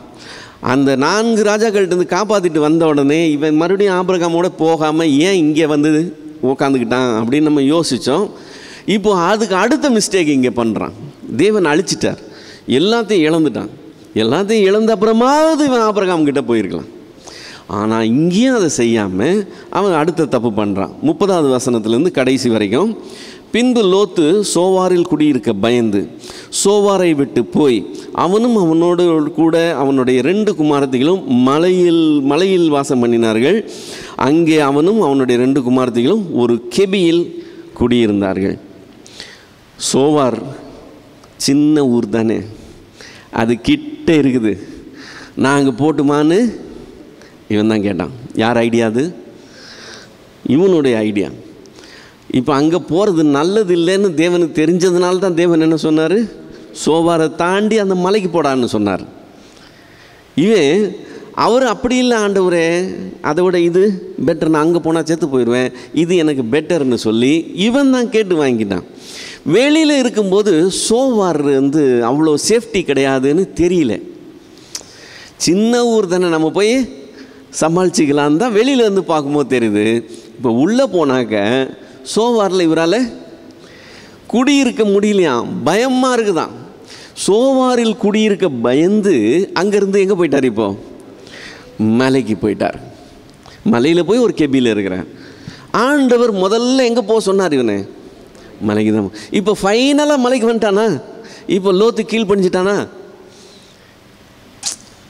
நீ ஓடிப்போ, நிற்காத, அங்கே போன்னு சொன்னார். இப்போ ஓடிப்போன்னு கடைசியாக வந்தாச்சு இல்லை, செஞ்சு கீழ்ப்படிஞ்சிட்டோம்ல ஃபைனலாக. இந்த கீழ்ப்படிதலாகவே கணக்கு வராது. தாமதிச்சு என்ன வாக்குவாதம் பண்ணி, இப்படி ஆண்டவரே, அப்படி ஆண்டவரே, இது ஆண்டவரே, என்ன ஆண்டவரே, இது கஷ்டம், நீங்கள் இதெல்லாம் செய்ய சொல்கிறீங்களேன்னு போட்டு தொணான்னு பேசி கடைசியில் ஒரு என்ன சொல்கிற ஒரு செட்டில்மெண்ட்டுக்கு ரைட் ஆண்டவர் உங்களுக்கு வேணாம், எனக்கு வேணாம், நான் இங்கே போகிறேன்னு சொல்லி பேசி கடைசியில் அங்கே போயிட்டு அங்கே போன அப்புறம் தான் தெரிஞ்சு அங்கே இருக்க முடியாதுன்னு அங்கேருந்து ஓடி ஆண்டவர் சொன்னதே செஞ்சு முடிச்சுட்டு நீங்கள் சொன்னீங்க நான் செஞ்சுட்டேன் ஆண்டவரேன்னு சொல்ல முடியாது. இப்போ ஆபிரகாம் கீழ்ப்படிதலில் ஆசீர்வாதம் இருந்தது நம்ம பார்க்குறோம். 12வது அதிகாரத்தில் புறப்பட்டு போன்னு சொன்னார். அவன் சொன்ன உடனே புறப்பட்டு போனால் அது ஆசீர்வாதம் இருந்துச்சு. ஒவ்வொரு ஸ்டெப்லேயும் ஆபிரகாம் கீழ்ப்படிஞ்சதுக்கு ஆசீர்வாதம். நோவா கீழ்ப்படிஞ்சதுக்கு ஆசீர்வாதம் இருந்தது. தேவனுக்கு கீழ்ப்படுகிறதுக்கு பலன் உண்டு. அது கஷ்டமாக இருக்கலாம், அது சில சமயத்தில் நமக்கு பிடிக்காததாக கூட இருக்கலாம். ஆனால் தேவன் செய்ய சொன்னார்னு சொன்னால் செய்கிறவங்களாக இருக்கணும். அதுக்கு விளைவுகள் நல்ல விளைவுகளாக இருக்கும். தேவன் சொன்னதை தெரிஞ்சு புரிஞ்சு செய்யணும், எதை செய்யணும்னு தெரியும், ஆனால் அதை செய்கிறதுக்கு மனசு இல்லாமல் லோத்து மாதிரி இப்படியும் அப்படியும் தாமதம் பண்ணி பேசி கீசி ஒரு முடிவுக்கு உளுந்து பரண்டு கடைசியில் கீழ்ப்படிஞ்சா சொத்தெல்லாம் போச்சா, மனைவியும் போயிட்டாளா. இப்போது சொத்து போயிட்டா கூட சம்பாதிச்சுக்கிறாங்க, குடும்பம் போயிடுச்சுன்னா எல்லாமே வேஸ்ட்டு. கம்ப்ளீட்டாக உலகத்தில் அவன் இருக்கிறதே ஒரு கேள்விக்குறியான ஒரு காரியமாக மாறி போயிடும். இவன் நீதிமான் தான், வேதம் அவனை குறித்து சாட்சி சொல்லுது, எல்லாம் கரெக்டு தான். ஆனால் தேவனுக்கு கீழ்ப்படுகிற விதத்தில் ஆபிரகாமுக்கு இவன் பக்கத்தில் கூட வரமாட்டான். அதனுடைய விளைவுகளை உன்னுடைய ஃபேமிலியில் தொடர்ந்து பார்த்துக்கிட்டே இருக்கிறோம். இப்போவும் கடைசியாக மலைக்கு சேர்ந்தாச்சு. இதை முதல்லையே சொன்ன உடனே செஞ்சுருந்தா அது ஆசீர்வாதமாக இருந்திருக்கும். இப்போ நடுவில் இவ்வளோ லாஸ் ஆகி போச்சு. இப்போ அங்கே சேர்ந்ததுக்கப்புறம் ஒரு கெபியில் இருக்கிறாங்க. இப்போ என்ன நடக்குது பாருங்கள். அப்பொழுது 31வது வசனம், அப்பொழுது மூத்தவள் இளையவளை பார்த்து, நம்முடைய தகப்பன் முதிர் வயதானார், பூமி எங்கும் நடக்கிற முறைமையின்படி நம்மோட சேர பூமியில் ஒரு புருஷனும் இல்லை. நோவா காலத்தில் எல்லாரும் செத்து போயிட்டாங்க, யாரும் கிடையாது. இவர் காலத்தில் எல்லாரெல்லாம் செத்து போகலை, இந்த 2 பட்டணத்தில் தான் செத்து போனாங்க. சோவாரில் இருக்கிறவங்க கூட இருக்கிறாங்க. இப்போ அங்கேருந்தானே ஓடி வந்தாங்க. நல்லா தெரியும், ஒரு புருஷனும் இல்லைன்னு சொல்லவே முடியாது. ஆனால் இவன் சொல்கிறான், நம்மோட சேர்றதுக்கு ஒரு புருஷனும் இல்லை. நம்முடைய தகப்பனால் சந்ததி உண்டாகும்படிக்கு அவருக்கு மதுவை குடிக்க கொடுத்து அவரோடு கூட சயனிப்போம் வா என்றால், அப்படியே அன்று இரவிலே தங்கள் தகப்பனுக்கு மதுவை குடிக்க கொடுத்தார்கள். மூத்தவள் போய் தன் தகப்பனுடைய சயனித்தால், அவள் சயனித்தே எழுந்திருத்தே அவள் உணராது இருந்தால், மறுநாளில் மூத்தவள் இளையவளை பார்த்து, நேற்று ராத்திரி நான் என் தகப்பனுடைய சயனித்தேன், இன்று ராத்திரி மதுவை குடிக்க கொடுப்போம், நம்முடைய தகப்பனால் சந்ததி உண்டாகும்படிக்கு நீ போய் அவருடைய சயனி என்றார். அப்படியே அன்று ராத்திரியும் தங்கள் தகப்பனுக்கு மதுவை குடிக்க கொடுத்தார்கள். அப்பொழுது இளையவள் எழுந்து போய் அவனுடைய சைனித்தான், அவன் சைனியத்தை எழுந்திருந்தே அவன் உணராதிருந்தான். இவ்விதமாய் லோத்தின் குமாரத்திகள் இருவரும் தங்கள் தகப்பனால் கர்ப்பவதி ஆனார்கள். மூத்தவள் ஒரு குமாரனை பெற்று அவனுக்கு மோவாப் என்று பெயரிட்டாள். அவன் இந்நாள் வரைக்கும் இருக்கிற மோவாபியருக்கு தகப்பன். இளையவனும் ஒரு குமாரனை பெற்று அவனுக்கு பென்னமி என்று பெயரிட்டாள். அவன் இந்நாள் வரைக்கும் இருக்கிற அம்மோன் புத்திரருக்கு தகப்பன். 2 ஜாதிகள் உருவாகிறதை பார்க்கிறோம். ஆனால் இது தேவன் பார்வையில் அருவருப்பான ஒரு ஜாதி. நீதிமானுடைய வீட்டில் என்ன நடக்கக்கூடாதோ அது லோத்தின் வீட்டில் நடக்கிறத பார்க்குறோம். மனைவி இருந்தது மட்டும் கிடையாது, பிள்ளைங்க சோதோம் குமோரால வளர்ந்த பிள்ளைங்க. அவங்க மைண்டு செட்டப் எப்படி இருக்கும்னு நினைக்கிறீங்க? அவங்க மொராலிட்டி எப்படி இருக்கும்னு நினைக்கிறீங்க? அவங்களுக்கு இது தப்புன்னே தெரியல, அவங்களுக்கு இது சாதாரண விஷயம். சோதோம் குமோரா பீப்புள் அந்த மாதிரி பீப்புள். அவன் அந்த மத்தியில் பிள்ளை பெற்று அவங்க மத்தியில் வளர்த்தா அதனுடைய திங்கிங் அந்த லெவலில் தான் இருக்குது. அவங்களுக்கு இந்த தப்பு செய்கிறது தப்புன்னு கூட அவங்க எடுத்துக்கல. தேவன் ஒரு நாள் இந்த 2 சந்ததியும் அங்கீகரித்த மாதிரி நம்ம பார்க்க முடியாது. ஆனால் 2 பெரிய ஜாதி இதிலேருந்து உருவாகுகிறத நம்ம பார்க்குறோம். இந்த சாப்டரோட கம்ப்ளீட் லோத்து பற்றின காரியம் முற்றுப்புள்ளி ஆகிடுது. இதோட சரி, நம்ம லோத்தை எங்கேயுமே பார்க்க போகிறதில்ல. லோத்து பற்றி பார்த்தோம்னா எதை பற்றி தான் பார்ப்போம்? சோதோம் குமோரா கவிழ்த்து போட்டப்பட்டது லோத்தின் நாட்களில் நடந்தது போல். அதுக்காக தான் லோத்து பேர் அடிபடும் ஒழிய வேறு எதுக்கும் லோத்தினுடைய பேர் வராது. இங்கே ஃபுல் ஸ்டாப், அவ்வளோதான். லோத்தின் காரியம் இதோட நிறைவடையுது. நமக்கு லெசன் என்னன்னு சொன்னால், நீதிமான் தான் இவனும். ஆனால் ஆபிரகாமோட கம்பேர் பண்ணும்போது இவன் எவ்வளவு தரத்தில் தாழ்ந்தவன், இவனுடைய நேச்சர் எப்படிப்பட்ட நேச்சர், எல்லா காரியங்களையும் நம்ம பார்க்கும்போது லோத்து மாதிரி நம்ம இருக்கக்கூடாது. லோத்து எடுத்த சாய்ஸ் நம்மளுடைய சாய்ஸாக இருக்கக்கூடாதுன்னு நமக்கு எச்சரிக்கை கொடுக்குற ஒரு கேரக்டராக நம்ம லோத்தை பார்க்க முடியும். கடைசி வரைக்கும் அவனுடைய சாய்ஸ் அப்படி தான் இருந்தது. அதனுடைய பலன் எல்லாம் அவன் அனுபவிக்கிறத நம்ம பார்க்குறோம். நம்ம என்ன சூஸ் பண்ணுறோமோ அதுக்கேற்ற மாதிரி தான் நம்மளுடைய ரிசல்ட் நம்ம லைஃப்பில் இருக்கும்.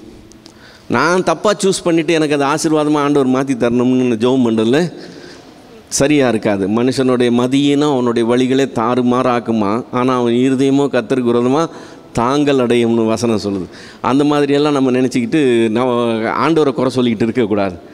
நான் சூஸ் பண்ணுறது கரெக்டாக இருக்கணும். ஆபிரகாம் அந்த உத்தமத்தில் நிற்கிறத பார்க்குறோம். தேவனிடத்துலேருந்து அதுக்கேற்ற மரியாதையும் கிடைக்குது. அவன் வாங்க சாப்பிட்றதுக்குன்னு கூப்பிட்ட உடனே நீ சொன்னபடி செய்ப்பான்னு வந்து உட்காடுறாங்க. இவன் அதுக்கேற்ற மாதிரி செய்கிறான். இவனுக்கு தேவனிடத்தில் அந்த மரியாதை இருந்த மாதிரி தெரில. இவனை காப்பாற்றினது கூட ஏன் தான் ஆண்டவர் காப்பாற்றினாரா? அவன் கேட்டுக்கிட்டான், அதனால் இவனை காப்பாற்றினார். அந்த அந்த ரேஞ்சில் தான் இருக்குது. ஸோ தேவனோட நமக்கு ஆபிரகாமுக்கு இருந்தது போல் ஒரு உறவு இருக்கணுமே ஒழிய லோத்து போல் ஒரு கேரக்டராக நம்ம இருக்கக்கூடாது. ஆண்டவர் சொன்னாக்க அப்படி இல்லை ஆண்டவர் அது இப்படி செய்யலாம், ஆண்டவர் அப்படி செய்யலாம், இதெல்லாம் கணக்கே கிடையாது. கர்த்தர் என்ன விரும்புகிறாரோ அது செய்கிறது தான் நம்ம உயிரோடு இருக்கிறோங்கிற ஒரு மென்டாலிட்டி நமக்கு இருக்கணும். அதை நம்மளுடைய ஃபேமிலியில் நம்ம வேலை செய்கிற இடத்துல நம்மளுடைய உலகத்துக்குள்ளே நாம் செய்கிறவர்களாக இருக்கும்போது நாம் தேவனோட அந்த ஐக்கியம் கொண்டவர்களாகவும் நமக்காக தேவன் வைராக்கியம் பாராட்டுறவராகவும் நமக்காக காரியங்களை செய்கிறவராகவும் அந்த தேவன் எவ்வளோ பெரியவருங்கிறத நம்ம லைஃப்பில் நாம் பார்க்கிறவர்களாகவும் இருப்போம். இல்லைன்னா நாங்கள் எங்களுக்கு கூழும் வேணும் மீசையும் வேணுன்ற மாதிரி நமக்கு ரெண்டுமே வேணும்னு அப்படியெல்லாம் நம்ம ஆசைப்பட்டுக்கிட்டு செஞ்சிட்டு இருந்தோம்னு சொன்னாக்க லோத்து எப்படி லாஸஸ் அடுத்து பார்த்தானோ அதே போல் நம்ம பார்க்குற மாதிரி ஆயிரும். ஸோ தேவனுக்கு கீழ்ப்படுகிறதை தெரிந்து கொள்ளுகிறது என்கிறது ரொம்ப அத்தியாவசியமான காரியம். இந்த ரெண்டு கேரக்டரை நம்ம எப்போவுமே மைண்டில் வச்சு கம்பேர் பண்ணி நிறைய லெசன்ஸ் கற்றுக்க முடியும். சரிங்களா? ஸோ இதோட இந்த சாப்டர் முடியுது. ஏதாவது கேள்விகள் இருந்தால் கேட்டு தெரிந்து கொள்ளலாம். பொதுவாக வந்து டீச்சிங்ஸ் வந்து நான் கேட்டதெல்லாம் எப்படின்னா, லோத்தின் மனைவி வந்து மலை மேலே வந்து உப்பு தூணாக மாறிட்டா அப்படின்னு. ஆனால் ஆக்சுவலாக மேப் நம்ம பார்த்தோம்னா அது சமபூமியில் தான் அவங்க ஓடி போகும்போது திரும்பி பார்க்குறாங்க. அப்போது அப்படி டீச்சிங் அது ராங் தானுங்களா? மறுபடியும் சொல்லுங்கள். இல்லை, நான் கேட்ட நிறைய டீச்சிங்ஸ் வந்து இதுமாரி மலை மேலே போனாங்க, திரும்பி பார்த்தா உப்பு தூண் ஆகிட்டா. ஸோ மலை மேலே போகும்போது அவள் உப்பு தூண் ஆகிட்டா அப்படின்ற மாதிரி தான் நான் நிறைய கேள்விப்பட்டிருக்கேன். ஆனால் பைபிள் அப்படி சொல்ல. அதை தான் நான் கேட்குறேன். இப்போ இவங்க சமபூமியில் ஓடும் போதே அவங்க திரும்பி பார்த்துருக்குறாங்க. அப்போ அந்த இது வந்து இப்போது சில வீடியோஸ்லாம் நானுமே பார்த்துருக்கிறேன், இது உப்பு தூண் அப்படின்னு. பட் ஆனால் அது வந்து சமபூமியில் இருக்கிற மாதிரி காமிக்கப்படலை. அதாவது அது ஒரு மேடாக இருக்கலாம், ஆனால் அதுக்காக அது வந்து அந்த மேடான பகுதின்னு சொல்ல முடியாது. சமபூமியில் கூட மேடு பள்ளங்கள் இருக்கும்ல, அந்த மாதிரி மேடுகள் தான். மலைக்கு ஓடி போனால் அது சாதாரண பிளெயின்ஸோட ஒரு ஹையர் லெவலில் உள்ளது. ஸோ இவங்க ஓடி வர பகுதி வந்து அந்த லெவலுக்கு சொல்ல முடியாது. அங்கே போய் அவள் உப்பு தூணானான்னு கிடையாது, நமக்கு கணக்கு வரல. இங்கேயே ஆயிடுது. ஏன்னா அவன் சோபாருக்கு போகிறதுக்கு முன்னாடி அவள் உப்பு தூண் ஆயிடுறாள். சோபாரே பள்ளத்தாக்கில் தானே இருக்குது, சமபூமியில் தான் இருக்குது. அதேமாரி வேறு என்னவோ வேணாலும் அவள் மாறி இருக்கலாம். அவ ஏன் உப்பு தூணாக மாறுறா? அதுக்கு ஏதாச்சும் வேறு ஏதாச்சும் ரீசன் சொல்கிறாங்கன்னு சொன்னால், ஆண்டவர் வந்து அக்கினியும் கந்தகமும் மழை மாதிரி ஊற்றுனாருன்னு சொல்கிறாங்க. அந்த ஏரியா மேலே ஃபுல்லுத்துலேயும் அப்படி அது ஊற்றும்போது அது நதியாகவே ஓடி வரக்கூடாது. இப்போ எப்படி நமக்கு எரிமலையிலேருந்து குழம்பு ஓடி வருதோ அந்த மாதிரி. அதனால தான் சமபூமியில் நிற்காத, நீ மேட்டுக்கு ஓடிப்போன்னு சொன்னது. ஏன்னா இது பூராத்தையுமே நான் அதனுடைய எஃபெக்டாக நான் அழிக்க போகிறேன்னு அந்த ஒரு காரியத்தோடு சொன்னது. இவளுக்கு வந்து அதனுடைய ரியாக்ஷனாக தான் இருந்திருக்கணும். இவள் அதில் டச் ஆகிருக்கணும், சம்திங் லைக் தட். அதனால உப்பு தூணா மாதிரி. அதே மாதிரி நம்ம புதிய ஏற்பாட்டில் சொன்னீங்க, பிணம் எங்கேயோ கழுகுகள் அங்கே கூடும். இது என்ன மாதிரியான ஒரு கம்பேரிசன்? அது என்ன கம்பேரிசன்னா, இப்போது பிணம் அப்படின்னு சிங்குலரில் சொல்லியிருக்கு, கழுகுன்னு சொல்லி ப்ளூரலில் சொல்லியிருக்கு இல்லையா? அப்போது தேவன் கிறிஸ்து ஒருவராகவும் மற்றவர்களெல்லாம் பன்மையாகவும் தான் வரும். இப்போ இதில் பிணம் யார், கழுகுகள் யார்? பிணம் கிறிஸ்துவாகவும் கழுகுகள்லாம் இதாகவும் வந்துடும். அந்த ஊமைப்படி ஆண்டவர் சொல்கிற அந்த ஊமைப்படி பிணம் எங்கேயோ அங்கே கழுகுகள் வரும்னு சொன்னார் இல்லை? இப்போது நம்ம எல்லாரும் கிறிஸ்துவ இடத்துக்கு போகிறோம்னு சொன்னால் கிறிஸ்துவே பிணமாகவும் இவங்கெல்லாம் கழுகுகளாக வரும். அது கேட்குறதுக்கு நாராசமாக இருக்குது. அதனால் நிறைய பேர் அதை மாற்றி சொல்லுவாங்க. என்னன்னு சொல்லுவாங்க, நாம் வந்து பாவத்துக்கு செத்து அந்த மரண நிலையில் இருந்தோம்னா அவர் கழுகாக வந்து நம்மளை பிக்கப் பண்ணிக்குவாருன்னு சொல்கிறாங்க. ஆனால் பிரச்சனை என்னென்னா, ஆண்டவர் பிணம்னு சொல்லிவிட்டு கழுகுகள்னு சொல்லியிருக்கிறாரு. அதனால் அதை எக்ஸ்ப்ளனேஷன் கொடுக்க முடியாது. இப்போ இதை லிட்ரலாக எடுத்துக்காமல், அவரை பணம்னும் நம்மளை கழுகுங்கன்னும் நம்ம லிட்ரலாக எடுத்துக்காமல், நார்மலாக கழுகுக்கு யாரும் இன்விடேஷன் கொடுக்க வேண்டியதே இல்லை. ஒரு பிரதேசத்தில் ஒரு செத்துப்போன ஒரு மானு கிடைக்குது, இல்லை ஒரு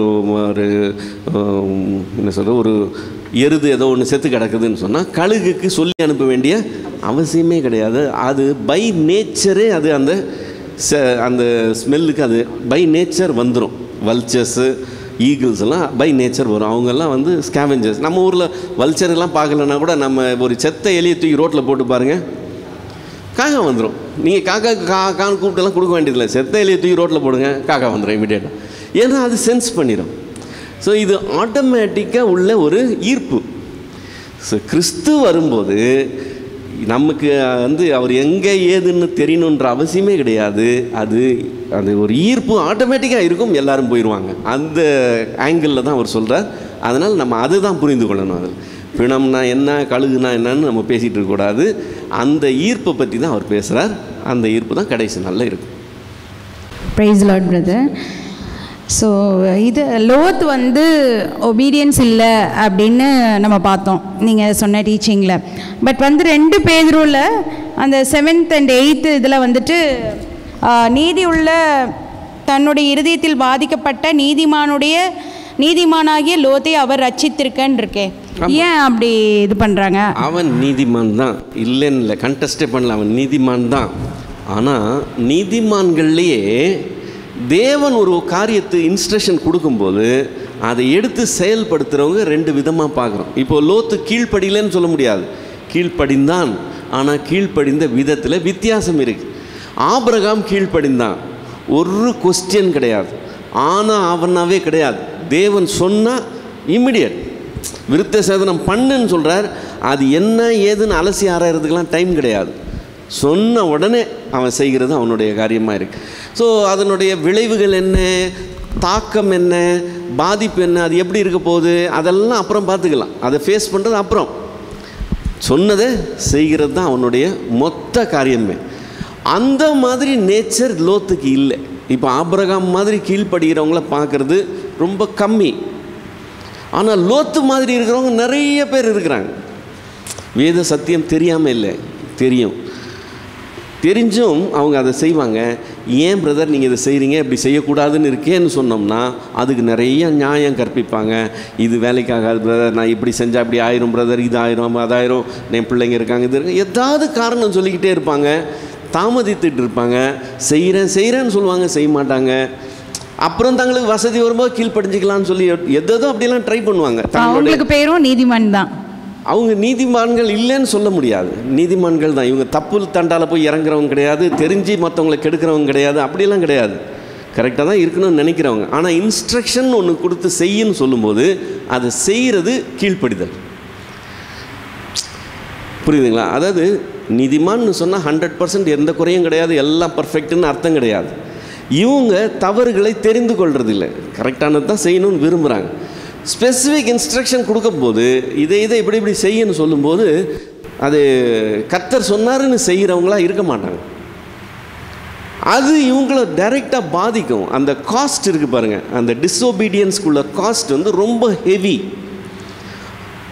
டிலேட் ஒபீடியன்ஸ் இஸ் டிஸ்ஒபீடியன்ஸ்.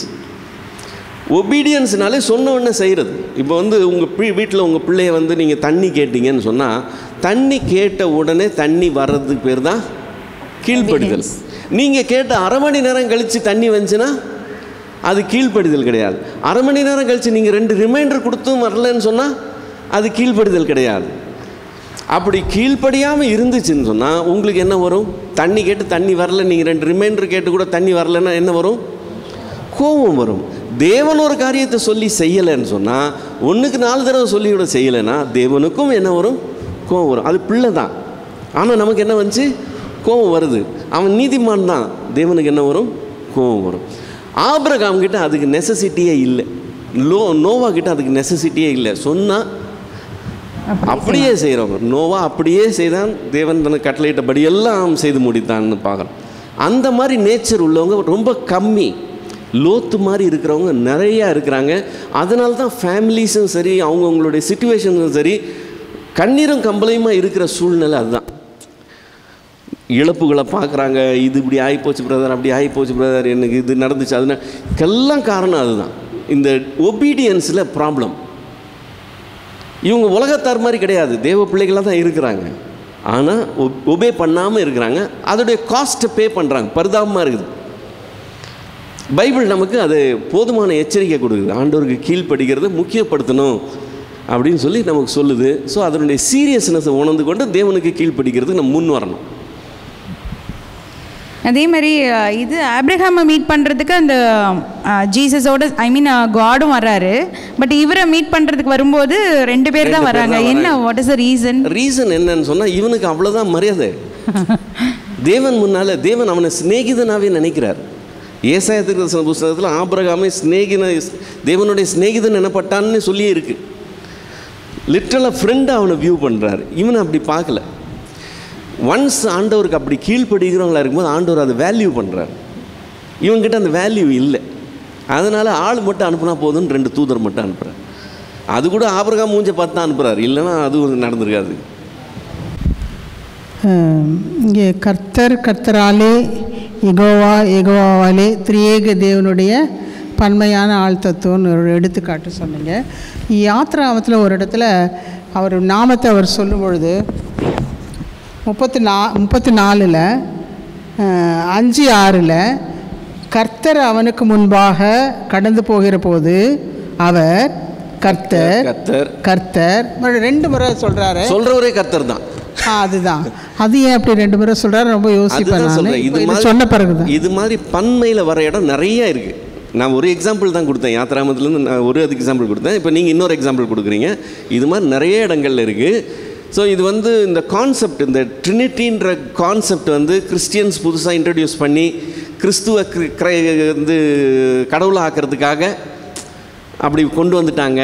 இது இவங்களுடைய மேனுஃபேக்சர் பண்ணது, பவுலினுடைய தாட் இது. அதுக்கு முன்னாடி அது கிடையாதுன்னு சொல்கிறவங்க இருக்கிறாங்க. அப்படி இல்லை. பழைய ஏற்பாட்டில் ரொம்ப பழைய இடங்கள்லேயே தேவன் பன்மையில் வெளிப்படுறது நம்ம பார்க்க முடியும். அதுக்கு இதெல்லாம் எக்ஸாம்பிள்ஸ். நீங்கள் சொல்கிறது பக்கா எக்ஸாம்பிள். சொல்கிறவரே கர்த்தர்னு காமிக்கிறார்.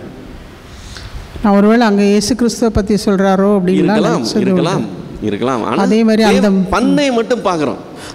ஒன்றுக்கு மேலே இருக்கிறது பார்க்குறோம். ஒரே தெய்வம்னு சொல்லும்போது அது பன்மையில் வருதுங்கிறத நம்ம பார்க்குறோம்.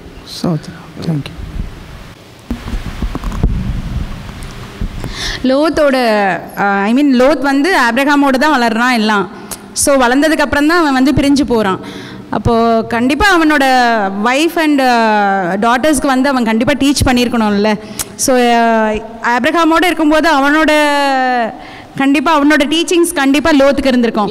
லோத் ஏன் இல்லை, நம்ம அதை எதிர்பார்க்குறோம். அப்படி இருந்துன்னு தான் நல்லா இருந்திருக்கும். இப்போ ஆபிரகாம் கூட பிறந்த சகோதரர்களுக்கு கூட அது இல்லை. ஆபிரகாமுடைய அப்பாவுக்கு கூட அது கிடையாது. தேராகு கூட அந்த நேச்சர் கிடையாது. இவன் ஆபிரகாம் கூட பிறந்த நாகோருக்கும் அந்த நேச்சர் கிடையாது. ஆபிரகாம் மட்டும்தான். அதனால தான் அவன் ரொம்ப ஸ்பெஷல். அது மத்தியிலேருந்து ஆண்டவர் இழுக்கிறாரு. இவன் கம்ப்ளீட்டாக டிஃப்ரெண்ட் நேச்சர் உள்ளவனாக இருக்கிறான். இப்போ அப்படி எடுக்கும்போது கூட வந்தவன் தான் லோத்து. அப்போது தேவனுடைய கிரியை பார்க்குறான், தேவன் பேசுகிறது, அவனுக்கு வெளிப்படுத்துகிற காரியங்கள் இதெல்லாம் பார்க்குறான், தேவன் என்ன செய்கிறாருன்றதெல்லாம் பார்க்குறான். பார்த்து கூட அவன் ஃபுல்லாக கன்வின்ஸ் ஆகி இவனை போல ஆன மாதிரி தெரியல. அதனால தான் அந்த டிஃப்ரென்ஸ் ஆஃப் ஒப்பீனியன் வரும்போது அவன் ஆபிரகாமை மதிக்கலை. மதிச்சிருந்தா என்ன செஞ்சுருக்கணும்? இவனுடைய மேய்ப்பர்களை அடக்கி இருந்திருக்கணும். அவர் சொல்கிறபடி செய்யுங்க, அதெல்லாம் எதிர்த்து பேசாதீங்க, அடக்கி. இவன் அதை வளர விட்டு ஒரு சொல்யூஷன் வரட்டும்னு வெயிட் பண்ணிட்டு ஆபிரகாம் நம்ம 2 பேர் பிரிஞ்சு போகலாம்ப்பான்னு சொல்லும்போது துடிச்சு போயிருக்கணும். ஏன் அப்படி ஒரு வார்த்தை சொல்கிறீங்க, நம்ம ஒன்றா தான் இருக்கணும் அப்படி சொல்லலை. அவன் விட்டா போதும்னு இருக்கிறதுல பெஸ்ட்டு அதை செலக்ட் பண்ணிவிட்டு தலை தெறிக்க பிரிஞ்சு போகிறதுல தான் இருக்கிறான். இவனோட இருந்த ஆசீர்வாதம் நல்லது. அவன் அதை தெரிந்து கொள்ளலை. அவன் இண்டிபெண்ட்டாக நம்ம தனியாக போய் பார்த்துக்கலாம், இவர்கிட்ட இருந்து நமக்கு லாஸ் தான் ஆகுதுங்கிற மாதிரி அவன் ஒரு ஃபீலிங்கில் இருக்கிறான். திரும்பி வரணுங்கிற புத்தி கூட இல்லை. அடிபட்டப்புறம் திரும்பி அந்த கெட்டகுமாரன் கதையில் அட்லீஸ்ட் அந்த புண்ணாக்கு திங்கும் போதாவது, அவனுக்கு தவிட திங்கும் போதாவது புத்தி வருது. இவனுக்கு அந்த புத்தி கூட வந்த மாதிரியே தெரியல. தொடர்ந்து அதுலேயே போயிட்டு இவங்களுக்குள்ளே உள்ள பிளவு எவ்வளோ தூரம் போகுதுன்னா, ஆபிரகாம் லோத்து பேரை சொல்லாமலே ஜெபம் பண்ணுறான் லோத்துக்காக. அந்த அளவுக்கு இவங்களோட இது கம்ப்ளீட்டாக பிரிஞ்சு போயிடுச்சு. ஆனால் அவன் வருத்தப்படுறான் இருதயத்தில் அப்படின்னு சொல்லி அந்த இதில் பார்க்குறோம். அது எதுக்கு அவன் வருத்தப்படுறான்றது தான். இவனே வந்து இவ்வளோ இதாக இருக்கான், இவன் எதுக்கு வருத்தப்படணும்? இல்லை, அதாவது நீங்கள் ஆபிரகாமுடைய குவாலிட்டியோடு வந்தீங்கன்னா அது சூப்பர்லேட்டிவ் குவாலிட்டி. இப்போ இவனை வந்து அந்த சூப்பர்லேட்டிவ் குவாலிட்டியோட கம்பேர் பண்ண முடியல. ஆனால் இவனுங்களோட கம்பேர் பண்ணால் இவன் பியூர் கோல்டாக தான் இருப்பான். இவங்க இந்த குரூப்போட கம்பேர் பண்ண இவனுக்கு அங்கே வேலையே கிடையாது, நீ அங்கே இருக்க வேண்டிய அவசியமே கிடையாது. அவங்க மத்தியில் போய் இருந்துக்கிட்டு அதுக்காக வருத்தப்படுறது. இப்போ கெட்ட வார்த்தை பேசுகிற குரூப்பில் போய் உட்காந்துக்கிட்டு இவங்கெல்லாம் கெட்ட வார்த்தை பேசுகிறானுங்க, அருவருப்பானதெல்லாம் பேசுகிறானுங்க, இவனுங்க இந்த மாதிரி வார்த்தையெல்லாம் யூஸ் பண்ணி தங்களை கெடுத்துக்கிறாங்கன்னு சொல்லி நீங்கள் வரி பண்ண வேண்டிய அவசியமே கிடையாது. நீங்கள் தான் உட்காந்துருக்கிறீங்கன்றது தான் கொஸ்டின். சில இடங்களில் சிலர் இருக்கக்கூடாது, அவன் இருக்கக்கூடாத இடத்துல இருக்கிறான், சேர்க்க தப்பு. அங்கே போயிட்டு ஒரு நீதிமானாக இருந்து இருதயத்தில் வருத்தப்பட்டு ஒன்றும் பிரயோஜனம் கிடையாது. ஆனால் அவன் அப்படி நேச்சர் உள்ளவன். இதெல்லாம் நமக்கு வார்னிங். நம்ம வந்து நிறைய இடத்துல காம்ப்ரமைஸ் பண்ணுறோம். அவங்க அப்படி இருக்காங்க, நான் தப்பு பண்ணல, நான் சரியாக தானே இருக்கிறான்னு நினச்சிக்கிட்டு உட்காந்துருக்கோம். அடி விழும்போது அவங்களுக்கு விழுகிறது பாதி நமக்கு விழும். கண்டிப்பாக இது ரிலேட் பண்ண மாதிரி தான் இருக்குது. ஆமாம், அது நமக்கு வார்னிங். நமக்கு லோத்து வந்து சரியான எச்சரிக்கை. அதனால் நம்ம ரொம்ப கேர்ஃபுல்லாக ஹேண்டில் பண்ணோம். ஆபிரகாம் நமக்கு நல்ல முன்மாதிரி, அதை ஃபாலோ பண்ணி போகிறதுன்னு சரியாக இருக்கும். இப்போது அவங்க டாட்டர்ஸ் வந்துட்டு வளர்ந்த சூழ்நிலை, அதனால் அவங்க தப்பாக தெரியலன்னு சொன்னேன் இல்லைங்களா? ஆக்சுவலாக அந்த இடத்துல, அந்த பாவம் நிறைஞ்ச இடத்துல அவங்க அந்த 2 பிள்ளைங்களையும் அவங்க நல்லவங்களாக தானே வளர்த்தாங்க. அவங்கள பற்றி எதுவுமே தவறாக நல்லவங்கள வளர்த்தாங்கன்னா நமக்கு பைபிளில் இல்லை. அதை பற்றி எதுவுமே இல்லைங்களே, எதுவுமே இல்லை. இவனுக்கு கண்ட்ரோலே கிடையாது, அது மட்டும் தெரியுது. இவன் வைஃபும் சொன்ன பேச்சு கேட்டு பயந்த மாதிரி தெரில, பிள்ளைங்களும் கேட்டு பயந்த மாதிரி தெரில, மருமக பேரும் பயந்த மாதிரி தெரில. அதனால தான் நோவாக்கு இவனுக்கு பெரிய வித்தியாசம்னு சொல்கிறேன். அந்த நீதிமான் குவாலிட்டியே வேறு, இந்த நீதிமான் குவாலிட்டியே வேறு. அவனுக்கு ஃபேமிலி மேலே இன்ஃப்ளூயன்ஸ் இருந்துச்சு, இவனுக்கு ஃபேமிலி மேலே இன்ஃப்ளூயன்ஸ் இல்லை. ஊரில் வேணால் ஒரு நீதிமான், ஆனால் ஃபேமிலிக்குள்ளே வந்தாக்க யாரும் ஒரு சட்டை பண்ண மாட்டேங்கிறாங்க. புரியுதுங்களா? ஸோ பிள்ளைங்களை வளர்க்கும்போது அந்த ஊருக்கு ஏற்ற மாதிரி தான் வளர்ந்து வருது. அந்த ஜீன் அதுக்கேற்ற மாதிரி தான் இருக்குது. அது ஒன்றுமே செய்ய முடியல. இப்போ சோதோமின் ஜனங்கள் பொல்லாதவர்களும் கர்த்தருக்கு முன்பாக மகா பாவிகளுமாம் இருந்தார்கள் அப்படின்னு பார்க்குறோம். அதனால தான் கர்த்தர் வந்து அதை அழிக்க முற்படுகிறாரு. அப்போ கொமோரோ தேசத்திற்கு என்ன காரியம்? ரெண்டும் வந்து ட்வின் சிட்டிஸ், ரெண்டும் ஒன்று தான். ஓஹோ, பக்கத்தில் இருக்கு, ரெண்டும் ஒரே. ஆனால் ராஜாக்கள் வேற வேற போட்டிருக்கேன். அது 2 பட்டணங்கள், 2 பட்டணங்கள் ராஜாக்கள் தான். ஆனால் பக்கத்தில் இருக்கிற ஒரே ஏரியாவை சேர்ந்தது தான். ரொம்ப ஒன்றும் பெரிய தூரம் அப்படிலாம் ஒன்றும் கிடையாது. ஆனால் 2 தேசம் சேம் தேசம்லாம் கிடையாது, பட்டணமும் பக்கத்தில் இருக்குது. இது ட்வின் சிட்டிஸ்ன்னு சொல்லலாம். ஓஹோ, அந்த அளவுக்கு ரொம்ப க்ளோஸ். அப்புறம் வந்து விடியற் காலத்தில் ஆபிரகாம் எழுந்து தான் கர்த்தருக்கு முன்பாக நின்ற இடத்திற்கு போய் அந்த சோதோம் கொமோரா பட்டணத்தை பார்க்குறாரு, அந்த அழிவை பார்க்குறாரு. அப்போ லோத்துக்கு என்னாச்சு அப்படிங்கிறது என்ன வரலையே அவருக்கு? வந்திருக்கலாம், என்னாச்சுன்னு யோசித்துருக்கலாம். ஆனால் நமக்கு அங்கே ஒன்றும் ஸ்பெசிஃபிக்காக சொல்லலை. அவனை காப்பாற்றப்பட்டான்னு கூட இவனுக்கு தெரிஞ்ச மாதிரி தெரியல. அதான் கேட்குறேன். Okay, thank you. சோதோமின் பாவம் அவ்வளவு மோசங்கிறது இன்னைக்கு வரைக்கும் நம்ம மத்தியில் சோடமைட்ஸ், அது என்ன சொல்லலாம், இல்லை, அதாவது ஓரின சேர்க்கையில் ஆணோட ஆண் புணருகிறது வந்து அதுக்கு என்ன சொல்லுவாங்க? இல்லை, அது பெண்ணோட பெண், ஆணோட ஆணுக்கு சோடமைஸ் அப்படின்னு சொல்லி அந்த சோதோம் பட்டணத்தில் நடந்த அந்த பாவத்தை சோடமைஸ்ன்னு சொல்லி இன்றைக்கும் அது அந்த வார்த்தையில் தான் சொல்லப்படுது. ஸோ அது ஹிஸ்ட்ரியிலே வந்து இத்தனாயிரம் வருஷமாக அந்த பட்டணம் அதில் பேர் போயின்னு இருக்கிறதா நமக்கு வருது. இப்போ அவங்க போயிட்டு மருமக்கள் மாரோட பேசுகிறாரு இல்லையா? இப்போ இவங்க ஃபுல்லாக நைட் ஃபுல்லாக தேடிட்டுருக்குறாங்க உள்ள. ஸோ இவர் எப்போ அந்த பீரியடில் போய் பேசுகிறார்? வெளியே வந்து போயிருப்பாரா, இல்லை ஒரே வீட்டிலே கூட இருந்திருக்கலாம், அல்லது உங்கள் வீடுங்கள்லாம் ஒன்றோட ஒன்று ரிலேட்டடாக அப்படி இருந்திருக்கலாம். போய் கூப்பிட்ற அளவுக்கு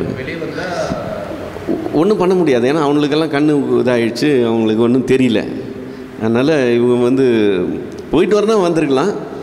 ஆனால் இப்போ நமக்கு இருக்கிற மாதிரி அவங்களது இமேஜின் பண்ணக்கூடாது. அது ரொம்ப ப்ரிமிட்டிவான, ரொம்ப பழங்காலத்து ஒரு சமுதாயமாக இருக்கும். அதனால் அதுக்கேற்ற மாதிரி தான் அந்த வீடுகள் அந்த தெருவுகள் நம்ம கற்பனை பண்ணணும். இப்போ வளர்ச்சி அடைஞ்ச இந்த நிலைமையில் வச்சு அவங்கள பார்க்கக்கூடாது, அது வேறு. அதாவது உப்பு தூண் வந்து கரைகிற மாதிரி இல்லை, இது வந்து கல் மாதிரி ஆயிடும். அந்த மாதிரி இல்லை, உப்பு வந்து கல் மாதிரி இறுகி போய் அது பாறை மாதிரி ஆயிடும். அது நிறைய இடத்துல பார்க்க முடியும் நம்ம. இல்லை, நீங்கள் மைக்கில் பேசினா தான் யாருக்கும் கேட்கும், இல்லைன்னா யாருக்கும் கேட்கும். அப்பவும் மழை வந்தால் கரையும் தானே இது? ஆமாம், இப்போ சோதம் குமார மேலே எத்தனை தடவை மழை பெஞ்சிருக்கோம், ஆனால் இன்னும் அதெல்லாம் இருக்கே. இப்போ இத்தனை 1000 வருஷம் கழிச்சு இன்னும் கூட நீங்கள் போய் எடுத்து பார்க்கலாம், இன்றைக்கி அப்படி தான் இருக்குது. இல்லை, அது கரையணுன்ற அவசியம் இல்லைன்றேன். பாறை மாதிரி ஆகும்போது அது அவ்வளோ லேசில் கரையாது. லேஸில் கிடையாது அது. இப்போ நம்ம கல் உப்பு யூஸ் பண்ணுறோம்ல, அது எங்கேருந்து வருது? பாறையிலேருந்து வருது. பாறையிலேருந்து, கடல்லேருந்து வரதில்லை, பாறையிலேருந்து வரும். அதுதான் அந்த கல்லை வந்து கிரைண்ட் பண்ணி உப்பு வரும் அதுலேருந்து. அது மழையிலலாம் கிடையாது. அந்த உப்புனுடைய மினரலே வேறு. நம்ம கடல்லேருந்து எடுக்கிற முட்டில் உப்புனுடைய இது வேறு, இது வேறு. பாறையாகவே இருக்கும், பாறை கரையாது. உங்களுக்கு உடைச்சி நீங்கள் நொறுக்கலாம், அப்படி வேணால் பண்ணலாம்.